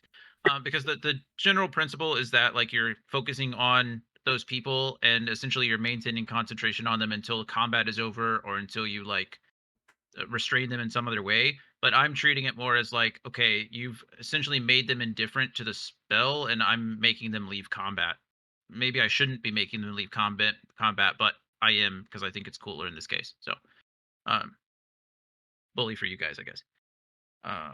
Alaric, I'm sorry I cut you off, Laura. That was my fault. I apologize. You would like Okay, to you'd like to convince a group of people to leave as well. So, which Isn't group are it- we yeah. targeting? Isn't it Eevee's turn though? He's Isn't it whose turn? Eevee. Alaric is before Eevee. But Eevee's, for me, it says 16. Eevee, Alaric 12. Oh, I'm so sorry. I was looking at the talking order, the initiative. You are 100% right. I apologize. Thank you. Inspiration to Bryan. Inspiration to Kyle. Eevee. Eevee is your turn if you're there with us. I had to get back on my phone. Okay, so directly in front of you, you still have some remnants of Group 2, some remnants of Group 8. I mean, it depends what you're trying to do. If you're trying to cast Gust of Wind and push them away, you're more than welcome to do that. And Brad, I just have that readied, so if they have like an act of violence, that's what happens. But if I can like try and convince them in addition to the others, that's great. I have a -1 modifier, so I don't know how well that's gonna go. Okay, I love it. You can either ready a spell or try to convince them otherwise. You can't do both. If you are readying a spell in case violence occurs, in case they like approach you or something like that, that'll be the trigger. So as soon as someone approaches you, you cast Gust of Wind in their direction, Okay. which is I have perfectly about that. So I have the wind fan. Uh-huh. So do they, if I were to decide to use that, like, and ready that in that case, would they see that as readying like a spell, or they just see it in like, oh, this bitch has a fan? In this situation, everything's happening all at once. So whether you ready the spell or use the wind fan instead, I don't think the results are going to be different, if that makes sense. Okay. Well, I'm like, because earlier you were saying like they saw me mumbling and preparing, so they saw that as like a threatening act. Yeah. And I was wondering if I used the fan instead, if that would be seen as threatening as well. I'll let you use your free item interaction to pull out the fan or to use it. You can still ready the action if you'd like to cast Gust of Wind. Either way, I don't think it's gonna matter, right? They're in an aggressive state. Combat has kind of been entered. They just haven't had a turn to act or do anything. You guys have been, piecing them apart. So again, I don't think in this case it's going to matter. If you want to continue on with the readying of Gust of Wind, you're more than welcome to do that. If you'd like to use the wind fan, I think in this case it's going to be the same result regardless. Okay, well, I'm gonna go ahead and take a risk with the charisma roll. Got this, girl. Okay, yeah, go ahead. Are you directly in front of you? Owlbear is currently up for me, but I don't think it's going to like show you because my internet's still messed up. So I'll try and roll while I have it up. Perfect. All right, let's see what I got. 19 -1, so an 18. Wow, Holy there you go. And you're trying to convince group number 2 right in front of you? Yes, to leave. Okay, group number 2 still has 3 people present. So all you got to do is convince 3 of them. 1, 2, 3. And you do. Surprisingly enough, with an 18, even with the highest was a 16. Group number 2, again, they see group number 9. All of group number 9 at one time just disappeared behind them, and they saw groups 8 and 3 also get picked apart. And they, being closest to the front line and seeing what's happening, they decide to do as well. Is there anything you'd like to say, or are you just trying to display some strength or some solidarity? What kind of action is Eevee taking to? Kind of solidarity side, like, hey, these guys mean business. We really don't want you to get hurt. Like, I'd love to be able to talk this out with you. So let's get everyone out of here and calm down. Got it. Perfect. Yeah, I mean, they hear you, and they look past you and look to the priests, and they look at the mages, and the mages are all readying spells as well. They're ready, and their spells don't look nearly as friendly as yours do necessarily, or Emmy's do necessarily. And they take your word for it, and they turn around and book it as well. Is it possible for me to tell like one of them, like, or those three, to like kind of spread the word through the crowd as they leave? Mm. Ability. There are other people that can hear you currently. You know, everyone here is kind of within range of you. The one you're directly affecting, though, is going to be the one closest to you. They could certainly run through, and people back here are kind of wondering what's going on. But each crowd is kind of interacting, especially the ones with leaders. Especially the leaders are urging them on in one way, shape, or form. So, Alrighty. yeah, the ones that you'll affect are the ones whichever you're targeting, kind of like combat. All right. This is combat, I guess. It's just verbal combat in this case. All right. Okay. Then I think let's see, initiative. I think we are now at Alaric, yes? Yes. Yeah. I don't know how I rolled 13 tokens, and 4 of you were still able to go before any of them, but sure, let's do that. Okay. Alaric, go ahead and do whatever you want to do. Be convincing. Yeah, he Able to will, yeah, he will verbal one. he'll walk a little bit and tell everybody that they don't want to see blood. Blood is not good, and he doesn't think that they want to see blood, And these people are not ready to be nice. They will kill everybody if you all don't go outside and calm down and we talk about it. Okay. Which one are you targeting? 4 in front of you? Yeah. Okay. Go ahead and same thing. Go ahead and make me a persuasion check or an intimidation check, whichever. That sounded more, persuasion to me than intimidation. Yeah. Persuasion. I was gonna say persuasion. Okay. I think Persuasion. that group has all 10 of theirs. So 1, 2, 3, 4, 5, 6, 7, 8, 9, 10. Wow, they rolled Shake. pretty high. Oh God, I'm still so.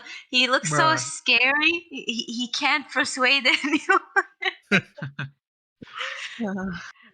Dressed in all black, eyes barely peeping out of his hood, and looking like it's nearly glowing. And he's like, "Calm down." And your words say peace, but your body says, I don't want peace. Yeah, What problem? you are able to What convince problems? 4 of them. The 4 of them, they may not take your persuasion as they might see it more of a threat than they did like an actual persuasive speech that you gave, but either way it worked. And hearing the words coming out of your mouth, they turn and run as well. The other 6, though, they kind of get the feeling that you're going to kill them regardless of whether they run or not. So they're in it for the long haul for the time being. So 4 of that group is diminished, but 6 still stand. 6 still stand. That's a fun word to say. Say that 3 times fast. 6 still stand. 6 still stand. 6 still stand. Okay. I'm sorry. Any bonus action or movement from you, Alaric? Nah, just he'll stand there. Okay. That brings us to commoner group number 7 at the very top of the list. And they are going to in fact charge. They are going to push towards the first priest and Eevee. Half choosing to attack the priest and half choosing to attack Eevee here. Oh shit. Let's see. So clear that again. Oh, not Cleawar. Clear, please. So that's 1, 2, 3, 10 attack rolls. Right? Yeah. Commoner number 1 or 7, I don't think has taken any effect from anything, right? All 7 of them still exist. Yeah. Okay. So 1, 2, 3, 4, 5, 6, 7, 8, 9, 10. Let's see. For the priest, you need to beat a 13. 1 hit, 2 hit, 3 hit for the priest. So 1, 2, 3. Good God. Okay, the priest is going to take. This priest is going to take 9 damage. Mm. Okay, so she's still kind of standing at the moment, but she does take 9. What is your AC? 16.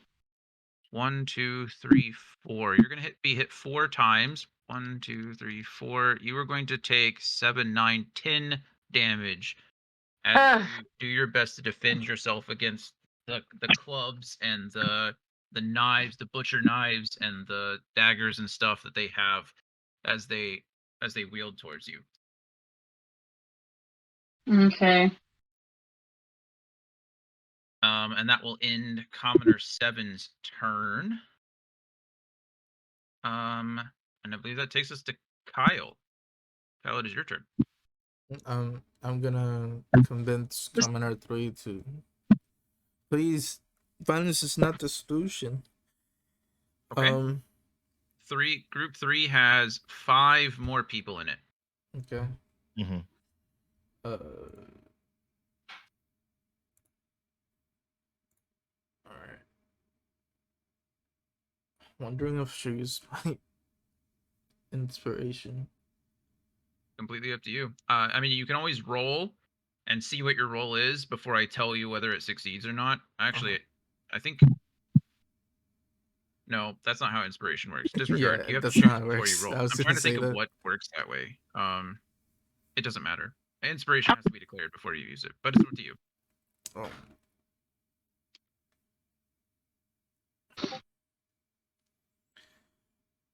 Could I use my inspiration, but in a way that I could target more people?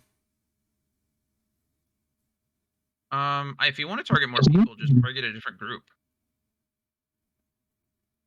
Like you're 30 feet away from anyone. I mean, I will say that's shouting distance, right? Yeah.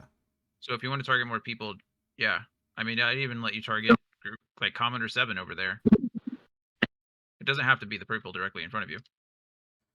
No, I'm saying like, if I use my inspiration, I want to target Commoner 3 and Commoner 4.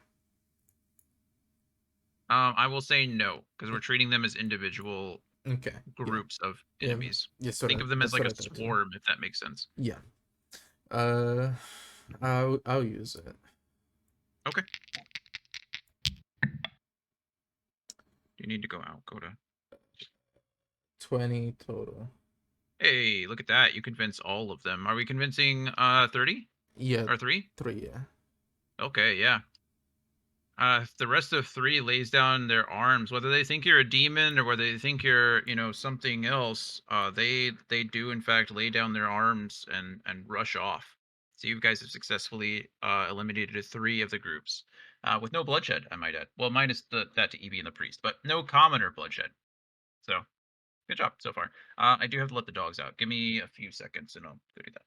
Okay. I'm just gonna mute myself. That way you know I'm back when I'm back. Alrighty. Okay, I can't because my cat is in the way. I'm liking this so far.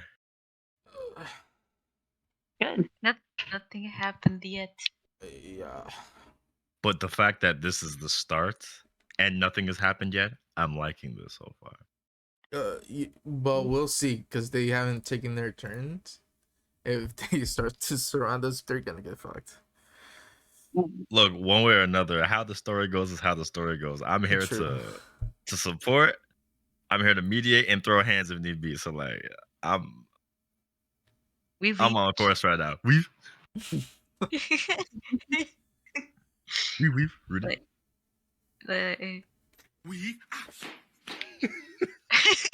That's what I'm here for. I'm like, look, I want the peace, but if y'all have problems, you'll leave in pieces. So it's over. Damn. Oh, okay. Oh No, yeah. I saw a yo. I was like, what is that? Click. Definitely. Get it. Damn.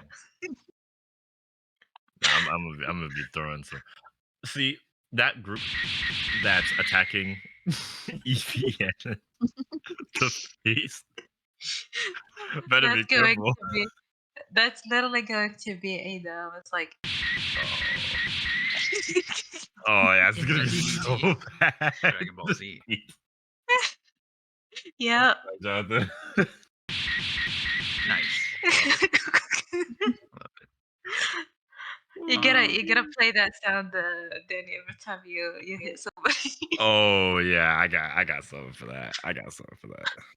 All right. Did Mel step away? She's muted too, or she's still there. I don't know. Oh, okay. See her talking. I can't hear her. I just had to go get water. My bad. No. I just. Jonathan, Okay. before we continue, is it possible that I can change my icon, or do I have to give you the picture?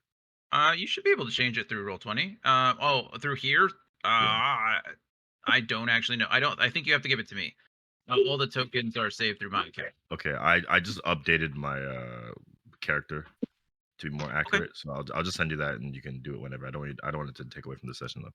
Perfect. Yeah. I will definitely take care of it. Thanks. Okay. So, I'm sorry, Kyle. Any bonus action or movement? Yeah, that was my full action, right? To convince, yes, that was your full action. So bonus and movement.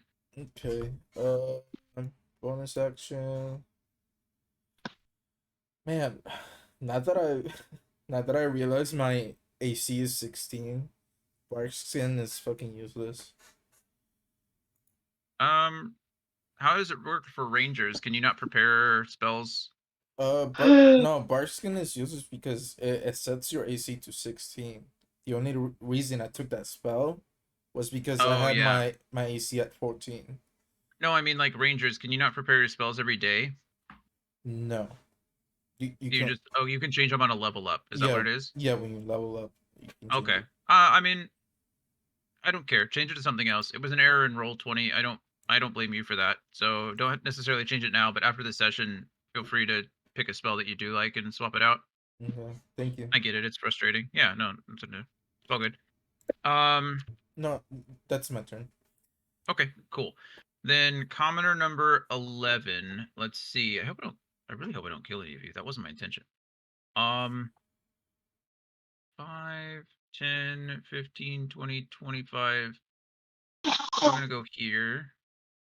And attacking the priest. Fingers crossed for the priest, everybody. 1, 2, 3, 4, 5, 6, 7, 8, 9, 10. Okay. Some of you didn't cross your fingers. Oops. You said to direct the priest by using our actions, right? Correct. Yes, sir. Okay, gotcha. Can someone tell the priest to use the dodge actions? 4, 7. You know what? That's a very good point. No, I don't want them to do any actions, because if they're taking an action to dodge, then arguably, though, if you're not directing them to do something, then they would use their action to dodge, wouldn't they? So they could be in the default dodge condition until directed. Huh. That's something to think about, isn't it? Not today, though. 4, 5, 8, 11, 13 more damage to that guard. So they've taken 21 damage. They are being battered. The one that's up by me? Correct. Let's see. I think they're okay. That's fine. 27. Oh, gosh darn it. You want me to stream out so you can see? There we go. I won't be able to watch the stream. It's too laggy. Yeah, I have After is like open on my computer, but it's not updating anything. Like it doesn't register any icons being moved or anything like that. Right now I can like use it to roll and tell you what my roll is, and I can see the initiative, but that's about all this is good for, and a slight visual. Okay. But I appreciate it.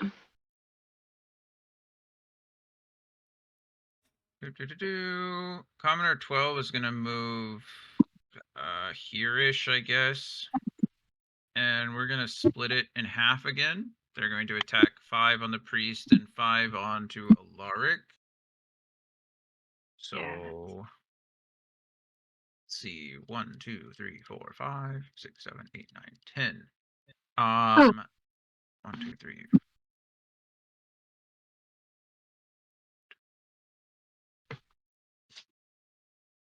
Oh, geez. Okay. That hits. And that hits. So the priest takes 2 for 7. Add you so I can keep track of all these flippin' health things.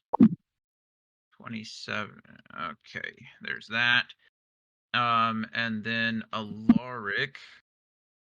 What's your AC? I'm sorry, 15? Alaric. 16? 15, I mean, that's not 15. Okay.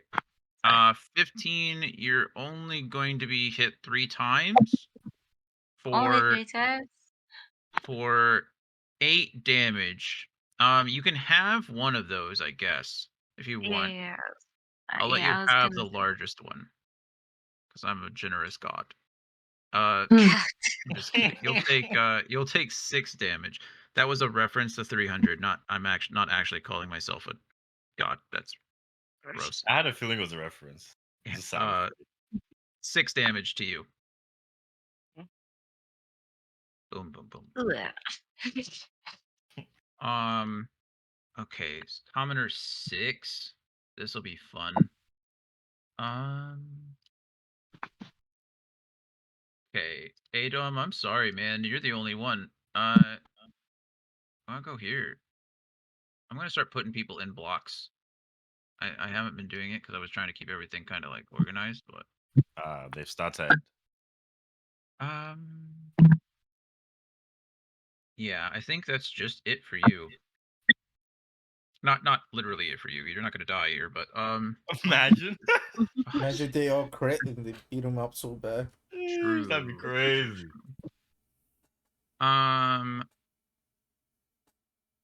Okay. What's your AC? 16. Okay, 1, 2, 3, 4, 5, 6 to hit. And that is 2, 6, 8, 12, 13. What? That seems high. What did I say? 6 hitting? Mm-hmm. Okay. 4, 8, 10, 15. 15 damage to you, Adom. Oh, indeed. Hi, I'm here for the gangbang. What was that? I said hi, I'm here for the gangbang. That's what you're getting. You're in the right spot for that. Because that's exactly what's happening right now to the whole party. What's going on? Why are they pulling up like this? 13 still has the full number. Daddy, let me get that stream. Oh, I got you. Okay, so half on Adom and half on Kyle. So clear. Let's do this one first. 1, 2, 3, 4, 5. 16. Only one of those hits you for 3 more damage, Adom. 1, 2, 3, 4, 5. 2 of those hit you, Kyle, for 2 damage. Yeah. Said I got hit for 3 more damage? Correct, 3 more. Okay. Commoner 4 is going to push up and is going to do a 50-50 split between the 2 priests. Or between, I'm sorry, Alaric and the priest, I should say. 1, 2, 3, 4, 5. 1 hits you, Alaric, for 3. 1, 2, 3, 4, 5. Jeez, man. I get hit again.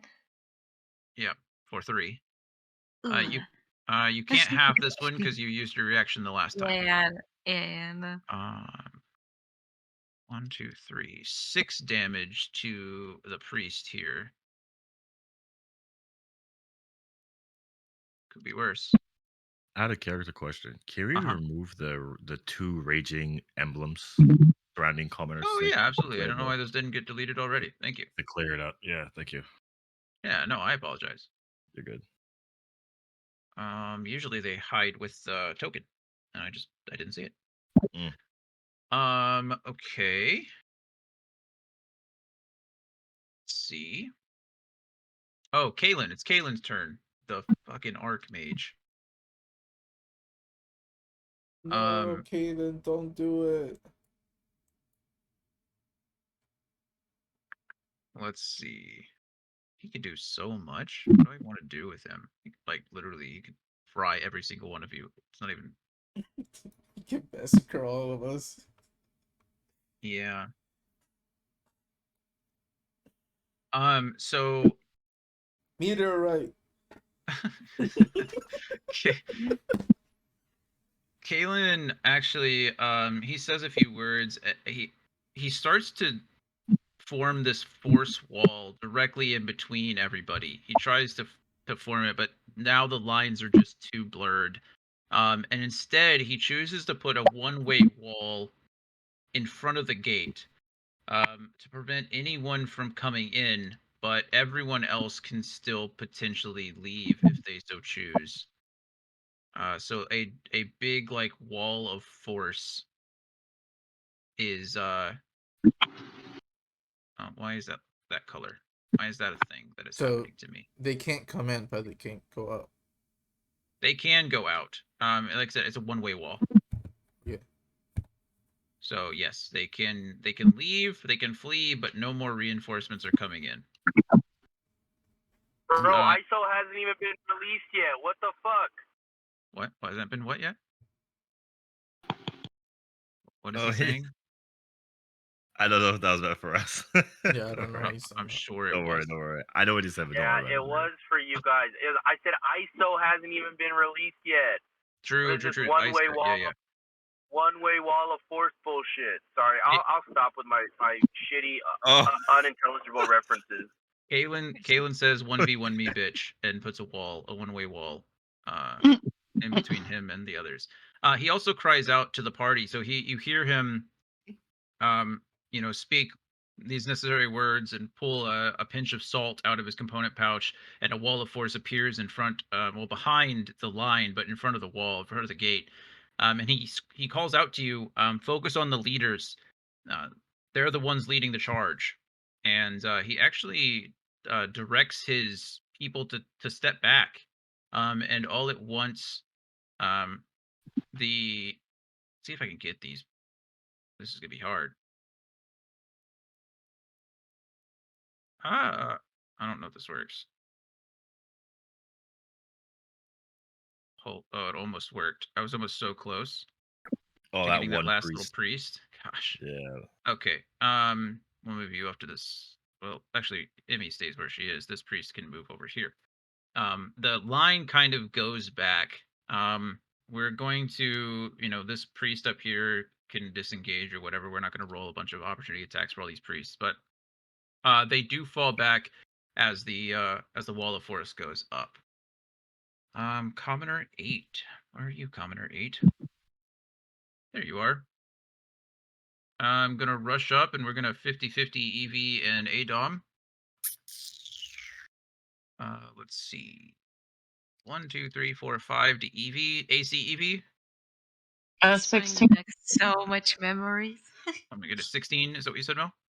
Yes. Okay, yeah, they actually all miss. That's cool. That's the first time that's happened. 1, 2, 3, 4, 5. Oh, 1 does crit. 2 hit for Adom. 1 crit. So you're gonna take 5 damage. Okay. Even with the crit. Once again. Yeah, true. Commoner 10. Commoner 10 is going to push up, but can't get any closer. The line is pretty much been drawn. They can't push themselves together any further. Commoner 5 actually experiences the same thing. The group tries to push towards Alaric and Kyle and the rest of the priests, but can't get any purchase, can't get any closer. Commoner 1 will do the same thing. They're kind of stuck exactly where they're at. They will push up a little bit closer to like Commoner 11 and Commoner 7, but a wall has been drawn. Essentially, this is a mass of bodies, and they can't get any closer to you without fighting each other. And at the moment, that's not what they're trying to do. But I believe that brings us back to the very tippy top with Adom. Adom, it is your turn. You are being surrounded by three, at least 30-ish commoners. Good luck. So I take it they don't want peace, because clearly I'm almost at half health now. Like, Pieces if of that's the how much out of character, how much health does each commoner have? Can't tell you that. Fuck. It's a good question, but not one you can know Oh. the answer to. I assume they're very low because they're commoners. So no, they're not like gonna have 50 Here, HP. you know what? I will give you some information for free because I like you. Hey. The problem is that the commoner's HP may be so low that even hitting them could kill them outright. That's exactly what I was asking. However, I will say this: if you are attempting you can technically do non-lethal damage in character in rules. Rules is written, no problem. If you're using a melee type weapon, so including your fist and things like that. So you can use like the flat of your blade, or you can use the butt of your knife. You could just use your fists and kick them really hard. And that combined with the cleaving damage, you should be fine. You don't necessarily have to kill anyone as long as you're using a melee weapon. Non-lethal damage. You just have to declare it, like Baldur's Gate. Punch and the melt. Yeah, because I'm trying to get some off me. Yeah. But since if I'm to do an unarmed strike, that's bludgeoning damage. Given what I have in terms of my feet, I'm pretty sure I can knock back at least one of them. Yep. With I could say it, right? Whatever you like. With I have Crusher, right? So if I'm to hit one of them, they'll move back 5 feet. So at the very least, it's gonna get one of them off me. Like, oh, get off me. So I could just around a little bit further back, because right now I was saying that they're 5 feet in front of me, etc. But I want to get at least some people in Commoner 6 back another 5 feet. Okay. If that makes any sense. So yeah, certainly does. If I'm to hit Commoner 3 or Commoner 13 back or down a little bit, that puts Kyle at jeopardy. Hitting Group Commoner 8 up won't make much difference because Commoner 10 and 1 are there. So that doesn't really leave much room to get Eevee like in a safer position. So I'll have to just hit Commoner 6 back 5 feet. Like someone in Commoner 6 back 5 feet, in hope that changes the mind of a few of those people. Seeing one of their friends just get mollywomped back 5 feet. Not a problem. Go ahead and roll an attack roll on one of the commoners in Group 6.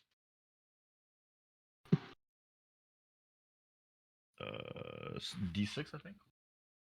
It's a 20. It's an attack roll. So your roll a D20, and your unarmed strike is your monk weapon as well. So you get to add all that fun stuff. So I need to roll 20, and then I know that the unarmed strike is a 1d6 plus 3. Well, so when you roll your D20, you'll add the attack modifier first. So it should be that like plus 6.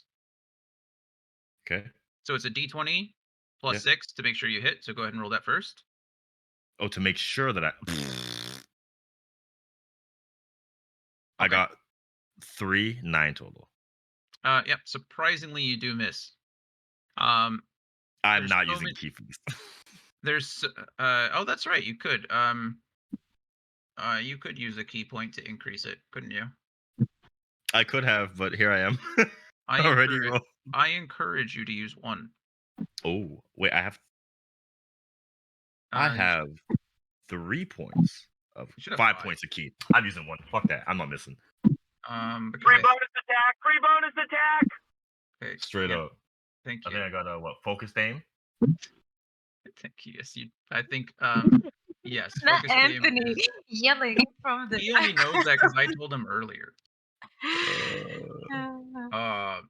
We were talking about it earlier. Yes, you do get focused aim at 5th level. So you can spend 2 key points, or you can spend. It's 1 key point. You can spend 1 This is key 1 point to 3. 1 to 3. and increase your increase the attack roll by 2, which does in fact hit. So go ahead and make your attack roll, and that is your 1d6 plus 3. Is this the square dice? The actual Yep, just a regular old dice. plus 3? Yep, plus 3 is correct. And you're doing non-lethal damage, correct? Correct. Okay. 7. So with 7 attack damage, you are able to take out 2 of them in group 6, no problem. Does this include the leader? That's a great question. So that's actually who I'm trying to focus. Sure. I want for the sake of narrative, the leader exists as a concept more than an individual. I'm giving you things so you can focus on them. I'm telling you essentially these crowds are stronger than others. If you focus on these crowds, you might be able to disperse the whole crowd. But because these are acting as like swarms of people, it's best just to consider that whole group as like a leader group, if that makes sense. Okay, then it doesn't matter who's getting these hands. Just 2 of them get knocked back. Yeah. 2 of them are down. You still have your extra attack as well as your bonus attack. And you can push. We'll say, actually, what am I gonna do? I'm just gonna say, since you hit, you Leeson kick 2 people into each other, and Commoner 6 goes back flying 5 feet. Okay. For a bonus action, you get your extra attack first. Extra attack. Not to cut you off, but extra attack comes first. No, it's part of your action. That's perfect. I would like to now run them hands to these people attacking Eevee. These guys right here, Commoner 8. Okay, I love it. Same thing with the attack. Yes, sir. Yep. D20 plus 6. Okay.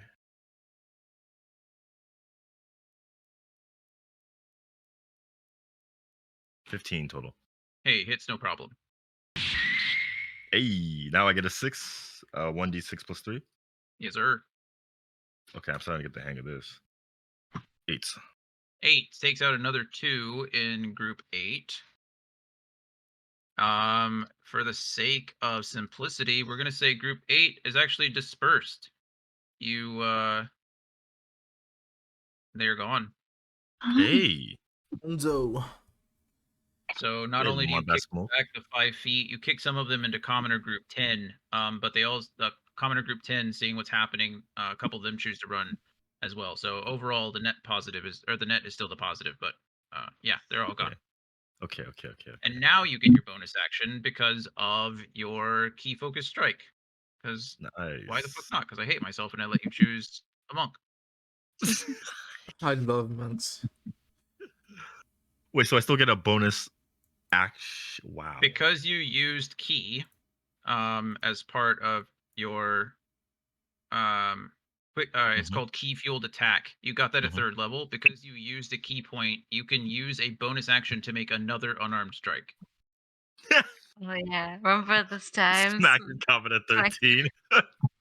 Yeah. Let me roll real quick. 20. Oh, I told you. Maybe I didn't tell you. I thought I told you. I was like, I built this encounter because I wanted you to be able to punch a bunch of people in the face. Yeah, I'm so glad you did this, bro. Here we go. 10. Hey, 10 just barely hits. 10 hits. Wait, hold on. Well, you gotta get Let me do. Yeah. Hey. That's 9. 9 takes out, and this is number 13 here? Yes. Okay. 9 will take out 2 more of those in 13. Ooh, how many's left in group 13? 8. Oh, so that was a full 10? Oof. So, and you're kicking them. We'll just, I don't even know. We'll say that they're gonna get pushed back into group 5 and group 6 because it's hard to tell everything. If but yeah, it went towards group which one is this? 12. That's right in front of Alaric, pushing them into Alaric. That would have been bad. I would have loved that, but you know, they would have just turned into one super mob. Oh, okay. Okay. Realistically, you know how it is. Realistically, they would have been, these mobs are just like arbitrary things, right? It's a mob of people. There were 130 people there. Now you scared approximately like half of them away, I guess you could say. But they're all like just groups of people. I just have to do this so you guys have something to target, and you're not just like throwing attacks into the abyss. I think Kyle and Lara can handle their own, so I'll probably stay upward to assist Eevee. So it's a 2v2 kind of formation, since Emmi's in the back. I'll say that you gained enough distance from Commoner 13 group to move freely. If you'd like to move closer up to Eevee and like protect her more directly, you're welcome to do that. I'm not gonna force you to take an opportunity attack from anything. You still have your full movement. Is it possible to move here? Yeah, no problem. You're not provoking opportunity, and that's like 15 feet, so this is preventing Commoner. Oh, let me choose the pointer. Commoner 11 to swarming down through the priests, and Commoner 1. Like this is preventing like an outward swarm through the side, just to like block off this angle, So that's where I stay. That ends my turn. Not a problem. I'm trying to think. Oh, that's as an action. Okay, never mind. Okay. So we go down here. I would like everyone to know that was all Adom's turn. It's been 10 minutes and that was all his fucking turn. So no big deal. It's fine. It's fine. Well, I was gonna say, is it okay if we pause here? Because I haven't slept yet. I woke up at 5 a.m. today. I'm fine with that. It's up to everyone else. I was planning on wrapping up this fight and being done for the day as well. So it's really up to you all. Do we just want to put a pause on it? I'm fine with it. It's been 4 hours. I rather finish it and then just go. Okay, we'll finish it. We won't force you to stay. If you would like to go to sleep, I can control Alaric. If you kind of give me an idea of what you'd like to do. Alaric. So who hit Alaric first? Which commoner? Oh, probably 4. Alaric will attack 4 and make a warning that don't talk to that just or just disengage. Okay, and so warn Alaric is trying to convince them. You're not drawing your rapier or anything like that. He will as just a warning, not really we'll do non-lethal attacks. Okay, I can control Alaric if you'd like to go to bed, and we'll just fill you in. All It looks like you guys are going to be successful, but if anyone gets overrun and dies, I'll let you know that too. Anyways, good night, everybody. Have Night, fun. Laura. Get some rest. Good night. Okay, Emmi, your turn. Yeah. I'm going to cast Calm Emotions again. Okay. We'll go ahead and show that. Where would you like to place it?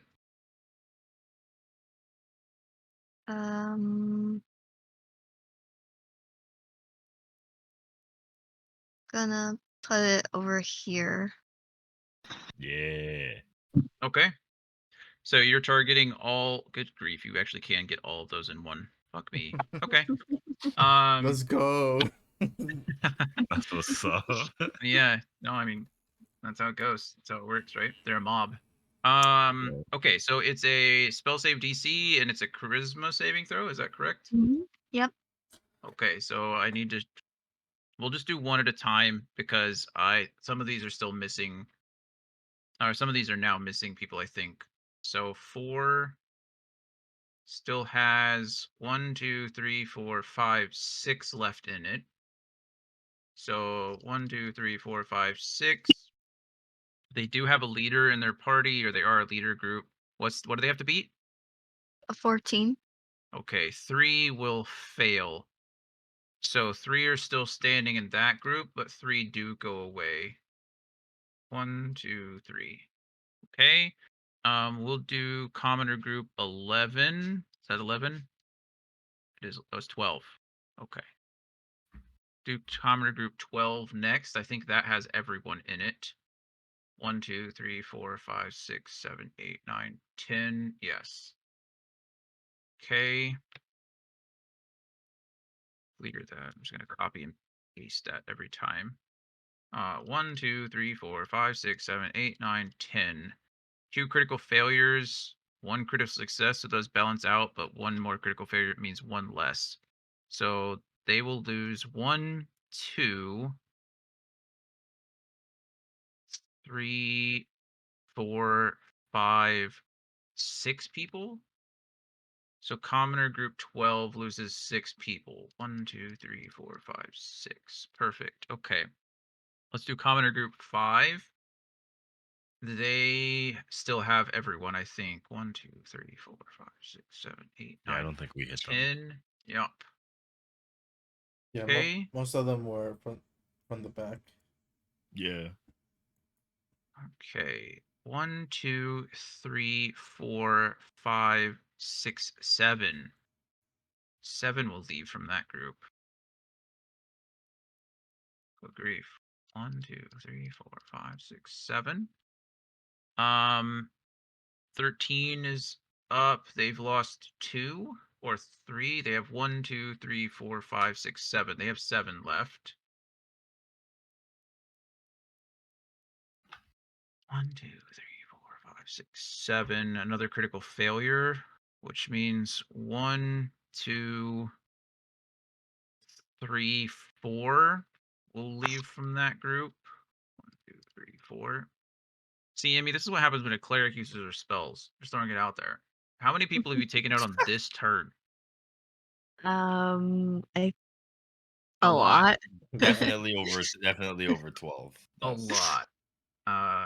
And then commoner group 6 has 1, 2, 3, 4, 5, 6, 7, 8 left.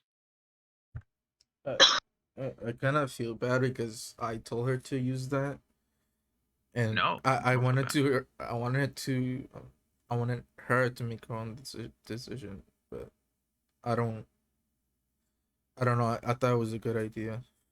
I It was a wanted good to idea. do it. It I was was a good thinking idea. of it anyway. Yeah, it's not a problem.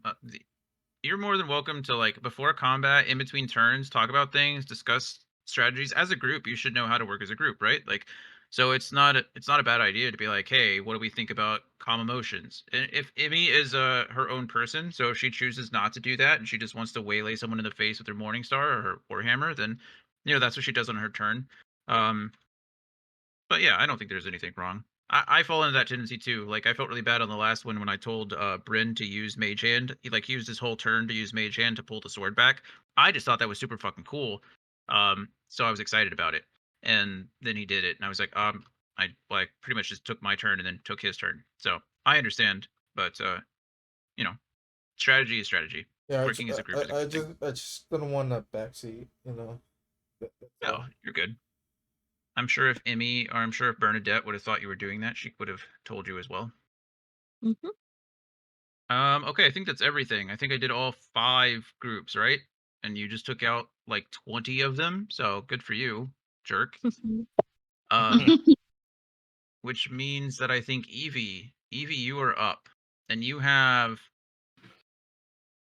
4 surrounding you more or less, or 4 around you, 2 leaders over here, and 4 leaders over here.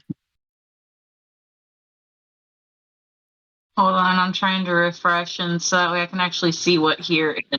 Oh, I'm so sorry. Yeah, I forgot you were back still on your phone. So to the northeast of you, you have 4 groups all surrounding you. You're pretty clear to the south and the southeast for the moment. Commoner 6 and Commoner 13 are probably coming for you next, but you are surrounded by a few more. And you can always fly away. That's true.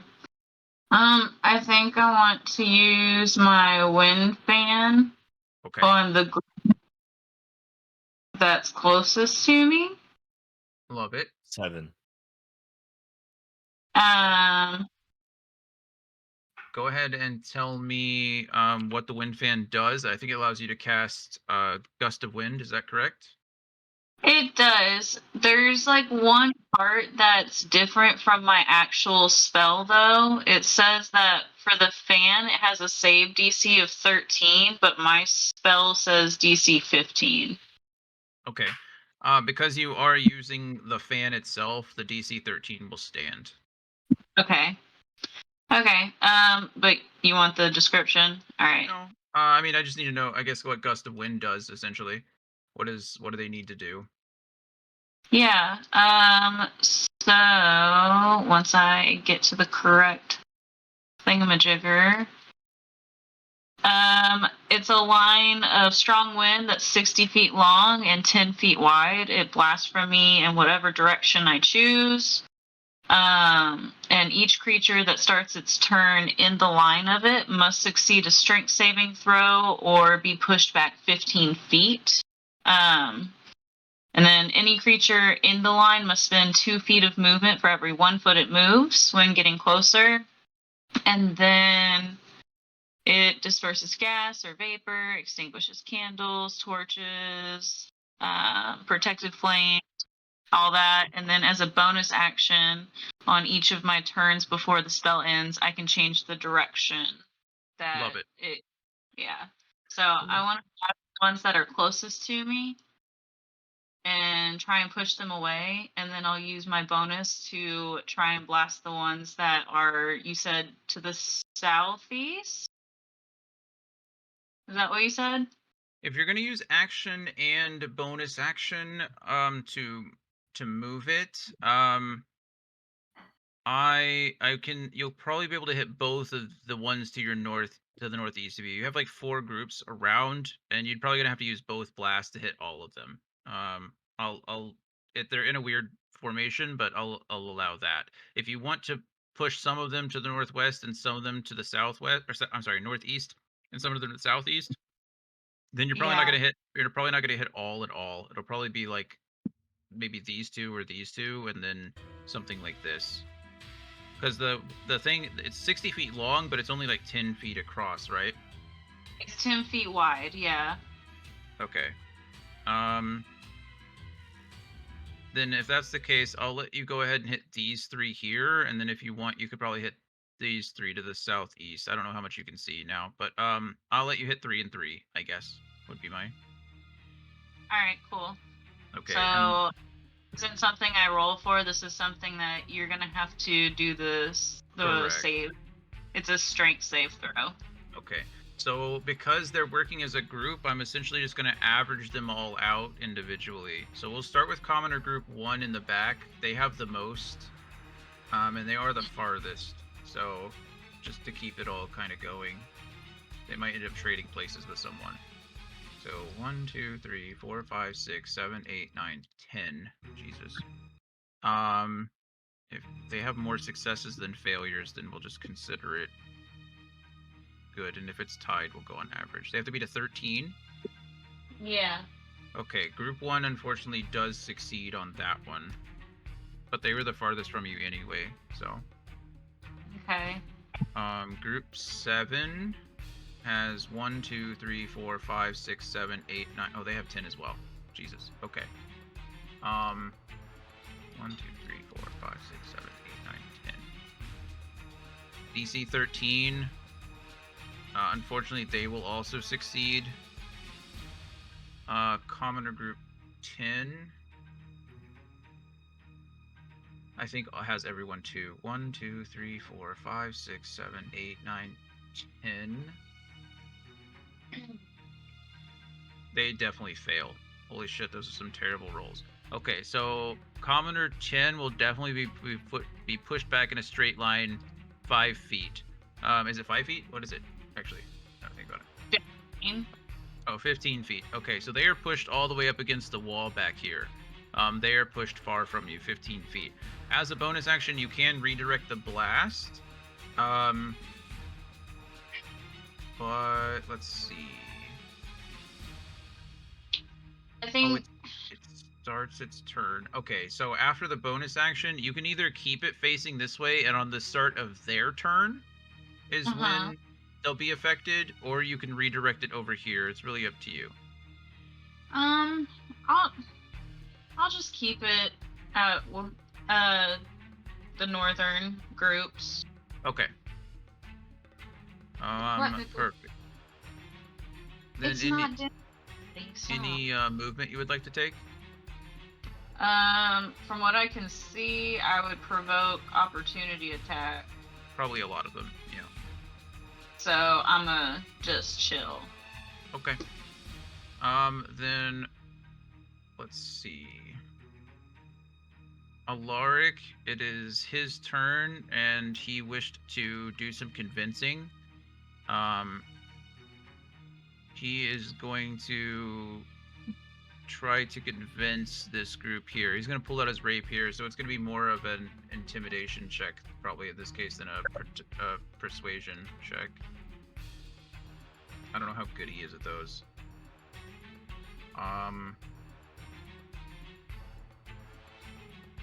We'll give him persuasion regardless. He's using it as a tool. Still trying to keep them off him. So that's a +4.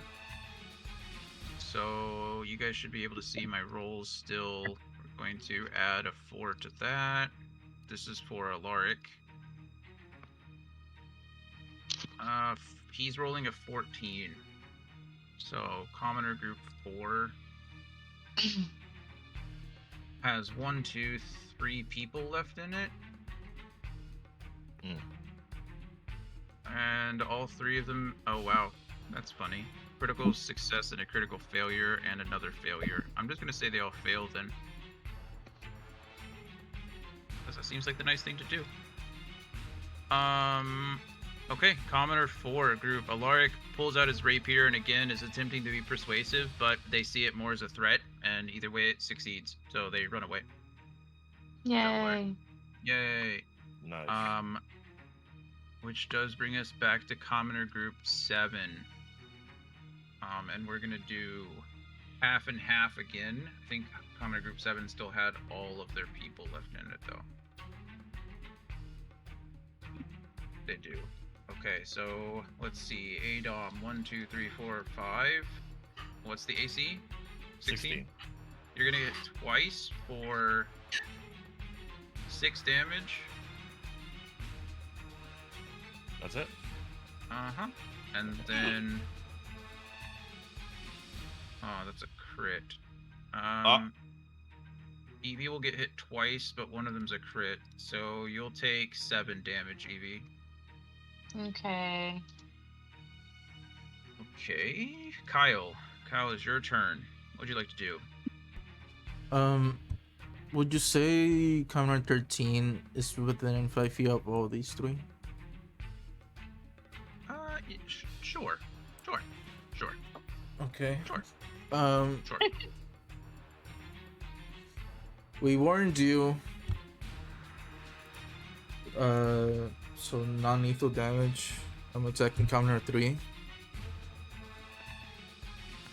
13? Yeah. Okay, with what? With my bow. You can't do non-lethal damage with a ranged weapon. Really? Unfortunately. Can I do... I don't know how this would work. A warning shot? And then cast an ability? Are you trying to shoot like into the ground at their feet? Yeah, I guess. But, and then I was gonna try to do Hair of Thorns to hit all of them within 5 feet.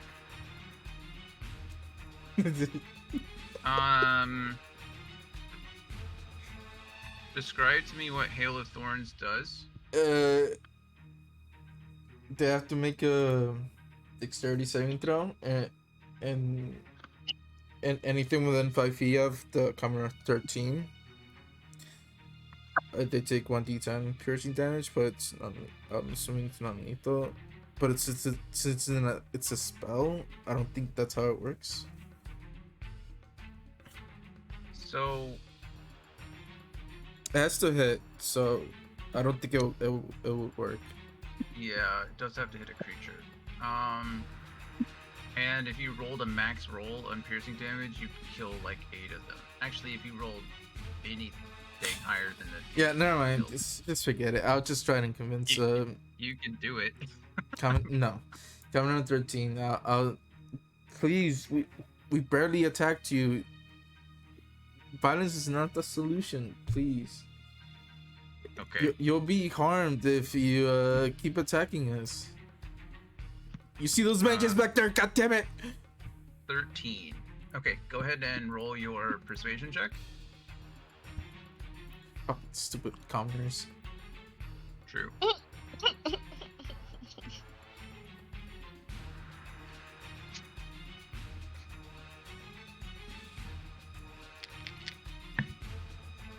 I hate this game. Well, surprisingly, they only had 2 people left in there. No, they had 3 people. One of them failed. One of them critically failed, which means I automatically turned one into a failure. So, you didn't actually fail. I rolled a 2, a 1, and a 16. So he failed successfully. Failed successfully. Jump. Right. Yeah, I guess that's how much else I can do. Let's see then. Got so many others.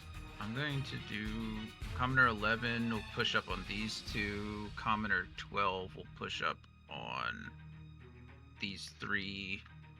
Commoner 16 or Commoner 6 will probably push back up on Eevee. I do not consent. Actually, let's try to average this out. It's probably going to push up on these 2 to kind of push up and hold the line. So, oh, I messed up. We need to go all the way back to Commoner 11. God darn it. 11. There we go. Commoner 11, or Commoner Group 11, I think still has 10 in it. 1, 2, 3, 4, 5, 6, 7, 8, 9, 10. They do. And I don't even know where I moved them. Where are they? Oh, up there. Priest and Adom. 1, 2, 3, 4, 5 for the priest. Surprisingly, none hit. 1, 2, 3, 4, 5. 2 crits. 3 hits, 2 crits. 1, 2, 3, 4, 5. Adom, you're gonna take 4, 8, 9, 11 damage. And that's Commoner Group 11. 12 will hit 3 people. Actually, how many in Group 12? 1, 2, 3, 4. 1, 2, 3, 4. Okay, we're gonna take 1 on Kyle, 1 on the priest, 1 on Alaric, and then we'll just figure it out from there. How we doing there, Adom? You healthy? Danny. All of those hits miss. It doesn't even matter. Okay. Daniel, are you there? Danny. Hello? Are you muted? Doesn't look like he's muted. I don't know. Commoner 6. Where did he go? There he is. How many are in 6? All of them still? No, 2.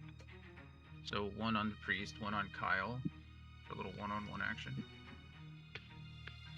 Hits the priest, misses Kyle. Priest takes 1 whole damage.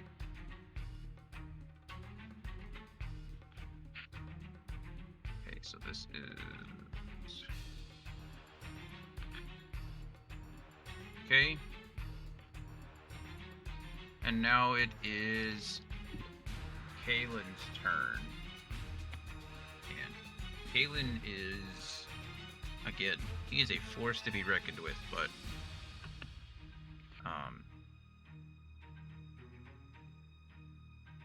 yeah. He can literally stop time, but it doesn't really help us here.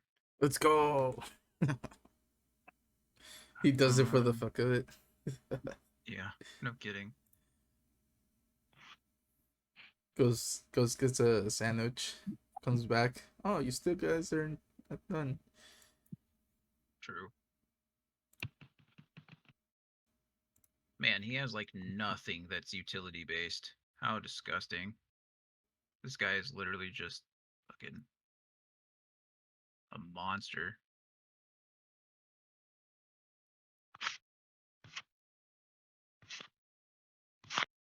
You try and convince the commoners. Wink, wink.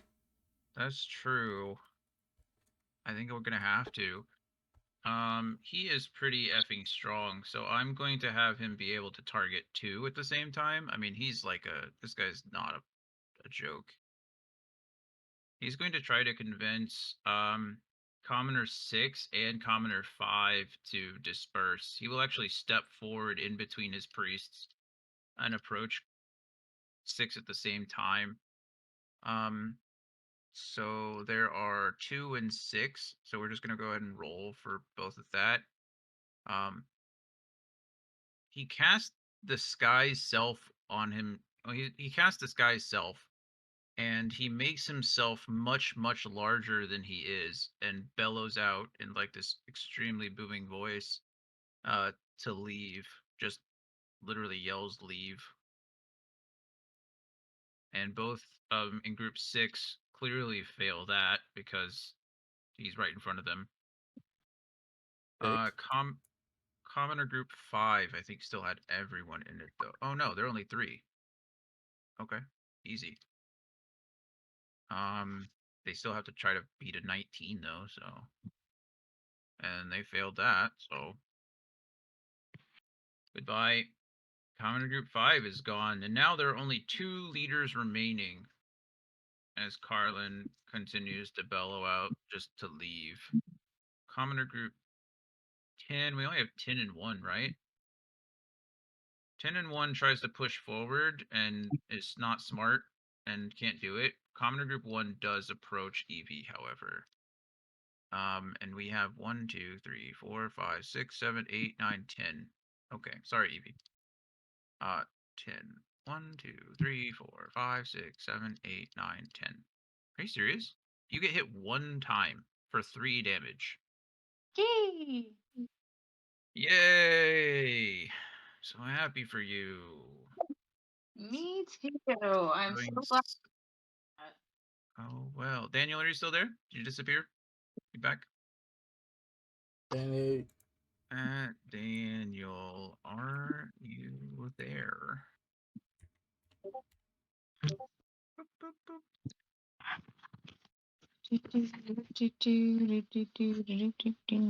There's no way he fell asleep, right? Sorry. There you are. Are you there?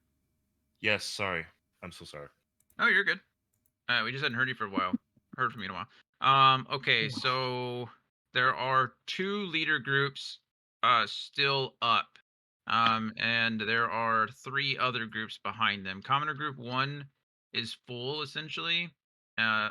11 I think is still full. 7 is not full. How many's in one?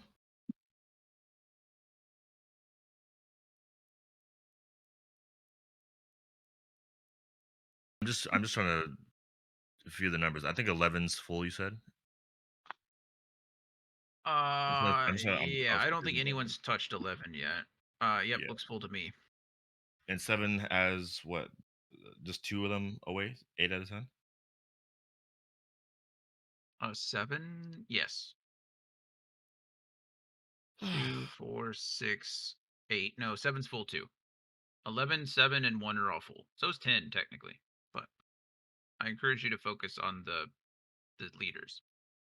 I was looking to either deal with 7 or 11 here, but more specifically, as for what I'm going to do next, I think I'm going to channel my draconic power. Okay. The draconic for draconic principle. Sure. This one is just so I can show them that I have, I guess, the power of the dragon if they really want these problems. That, Because as of right now, I believe I could enhance the attacks, but I don't want to hurt more with them. But I want it to be like more of a intimidation factor. I don't know if I get like a glowing aura around me when I have this. Yeah, around your up. fists, I would say. Sure. Yeah. Yeah. And I Which guess element are we? Which Oh, element? you also get Draconic Presence, which is pretty cool. I didn't. That would have been useful at some point. Which Draconic Presence? Mhm. Oh, I don't think I. Ooh, I didn't put that on the page. Oh wait, no, it is on the page. Okay. If you fail a charisma. Okay. Do I have to use that now? No. I was just saying this. Okay. Yeah, you're good. You can do whatever you like.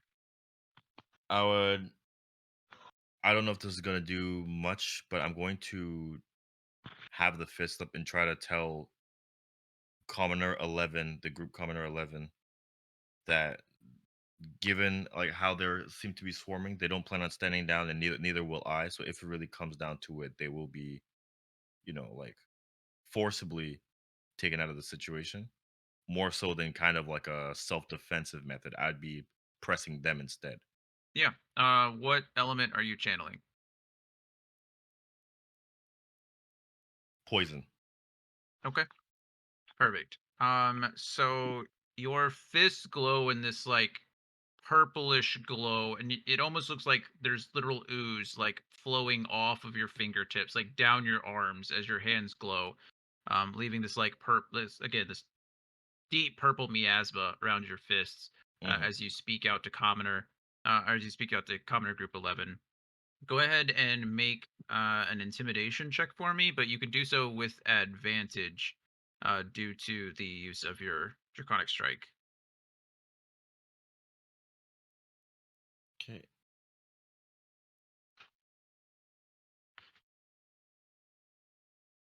Three and 12. Okay. So it's 12 is the intimidate. There's no modifier to your intimidation. No. Okay. So for group 11, 7 of them fail. And if you'd like to use your Draconic, if you would like to use your Draconic Presence, I will make it 8 instead of 7. Oh. Then yes. Okay. So of group 11, 8 of them fail. 1, 2, 3, 4, 5, 6, 7, 8. Ooh. It's a big change. Yeah. You did not use key that turn, so you do not get the bonus action. Actually, you get a bonus action regardless. So you can spend key as a bonus action if you'd like to use something like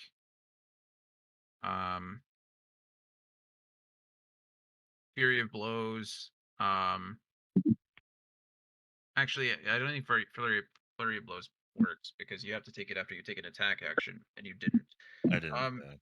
If you'd like, you can use a key point to disengage or dash, which would then give you a bonus action to attack, or you can spend 1 key point to take the dodge action as your bonus action. If you'd like I'll to take do the dodge, given I'm already at half HP. Good idea. Okay, so deduct a key point, and you are currently dodging. Yeah, I'm now at 3 out of 5. I don't know if I have a dodge thing. That'd be cool, wouldn't it? I do not. Okay, you're dodging. We'll just remember that you're dodging. Yep. I know. Emmi, it is your turn. If you cast Calm Emotions one more time, I'm just kidding. You should do it. Yeah, please. Ugh. Yeah. I'm gonna cast the Calm Emotions over there. Yeah, where you're pointing. Yeah, you are. Okay, we'll say that hits them all. Including and he's Adom. just like, go away. She's like, just go away, please. That's fine. I've had a long day. It doesn't actually do anything to you. You can willingly fail, technically, if you'd like. Okay. What is so? 11 only had 2 people left. What are they trying to beat again, Emmy? 14. Okay, well they both fail. 11 and 7 are the only one that really matters. And they all matter, but if you finish 11 and 7, then the rest will disperse. 1, 2, 3. Unfortunately, 7 is still full. So 1, 2, 3, 4, 5, 6, 7, 8, 9, 10. They're trying to beat a 14. 1, 2, 3, 4, 5, 6, 7, 8, 9, 10. I'm not even fucking kidding you. Only one of them succeeded. Wow. 1, 2, 3, 4, 5, 6, 7, 8, 9. Gone. Jesus. Okay, and then 10 had everyone in it too. So 1, 2, 3, 4, 5, 6, 7, 8, 9, 10. 1, 2, 3, 4 succeeded in that group. So 6 are gone. 1, 2, 3, 4, 5, 6. Okay. Yep.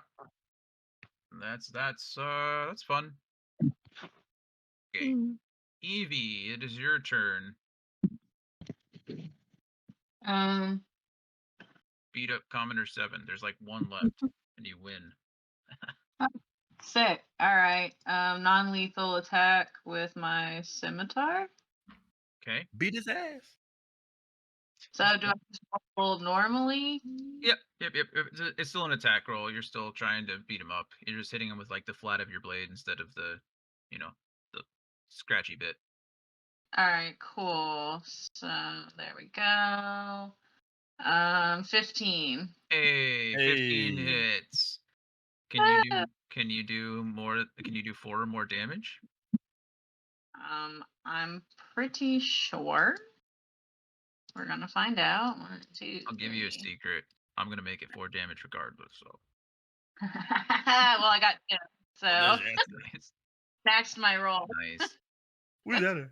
With Adom's, with Adom's commitment to non-lethality and taking out a lot of Group 11, with Emmi's calm emotions, putting everyone into a more calm, neutral state. Everyone else's words, even Alaric, failing successfully, he didn't even draw blood. Kyle thinking outside the box and doing his best to keep everyone calm.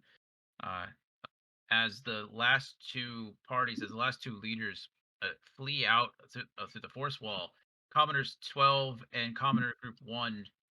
Commoner Group 1 is practically still full. There's still a large group. 15, 20 or so people remain, but they all disperse and they leave as well.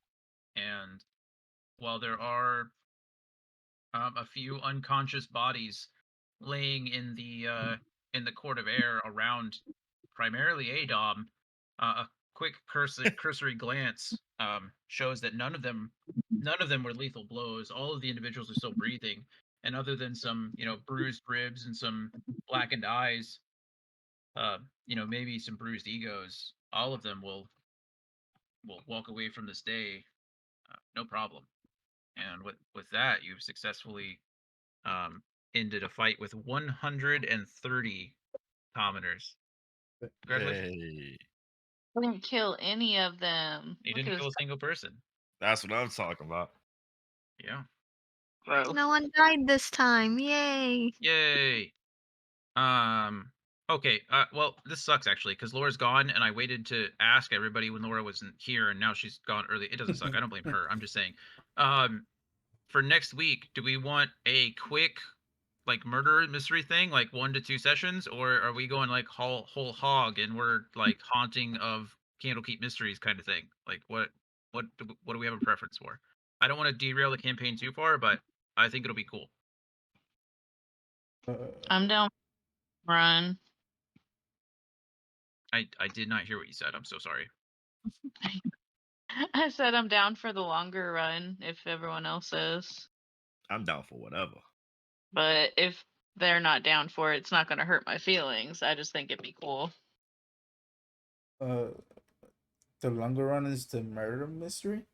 They're both murder mysteries. One is just meant to last like 4 to 6 hours or so, and knowing our group, it's probably going to be closer to like the 6 to 8 hours. The way it's all planned and the way I have it planned. So you won't be going far. You'll probably be going to like Burgest, just outside the Candlekeep. If you do the long one, it can take quite a long time, but it's going to be in Candlekeep. So you're going to learn a lot about that. You're going to go visit a lot of cool places, see a lot of cool people. It's all going to be in Candlekeep.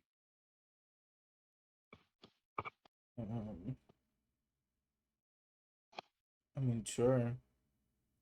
I don't really know. I'm fine with whatever. Did Mel say the long run? Yep. Yeah. I'll go with the long run. I don't know. Okay. Bernadette, any preference? Whatever you guys want. Okay, I'll ask Laura tomorrow and see what she says if she has any preference either. But for now, I'll just plan for the big event. And we'll do it big, and if we're getting bored or if nobody likes it, then I'll figure something out. Okay. We'll make it happen. So Awesome. but yeah, good job, everybody. Good use of your skills. Good use of how everything works. Rules is written. We all know common motions wouldn't have really worked that way. But who cares about rules is written? It was more fun this way. Plus, I can't even imagine how much longer this would have taken if we weren't using, common motions and convincing and things like that. We would have to kill. Yeah, this would have been. We would have literally had to kill him, especially You would me. have to commit murder. Yeah. So good job, everybody. You used your tools successfully. Everybody can welcome Adom. You guys can get to know each other. I have a little bit of a greeting thing, a get to know you thing when we get back next week. And then someone will get murdered. So, yeah. Oh, nice. Good session. I'm sorry it took so much longer. But you all did really well, and we're finished with this fight, so we don't have to worry about it next week. Yay. But yeah. If you have any questions or comments or concerns, feel free to let me know. Other than that, though, I love you, and I will see you next Wednesday. Nice. Love you too. Bye. Good night, everyone. Bye. Bye. Okay.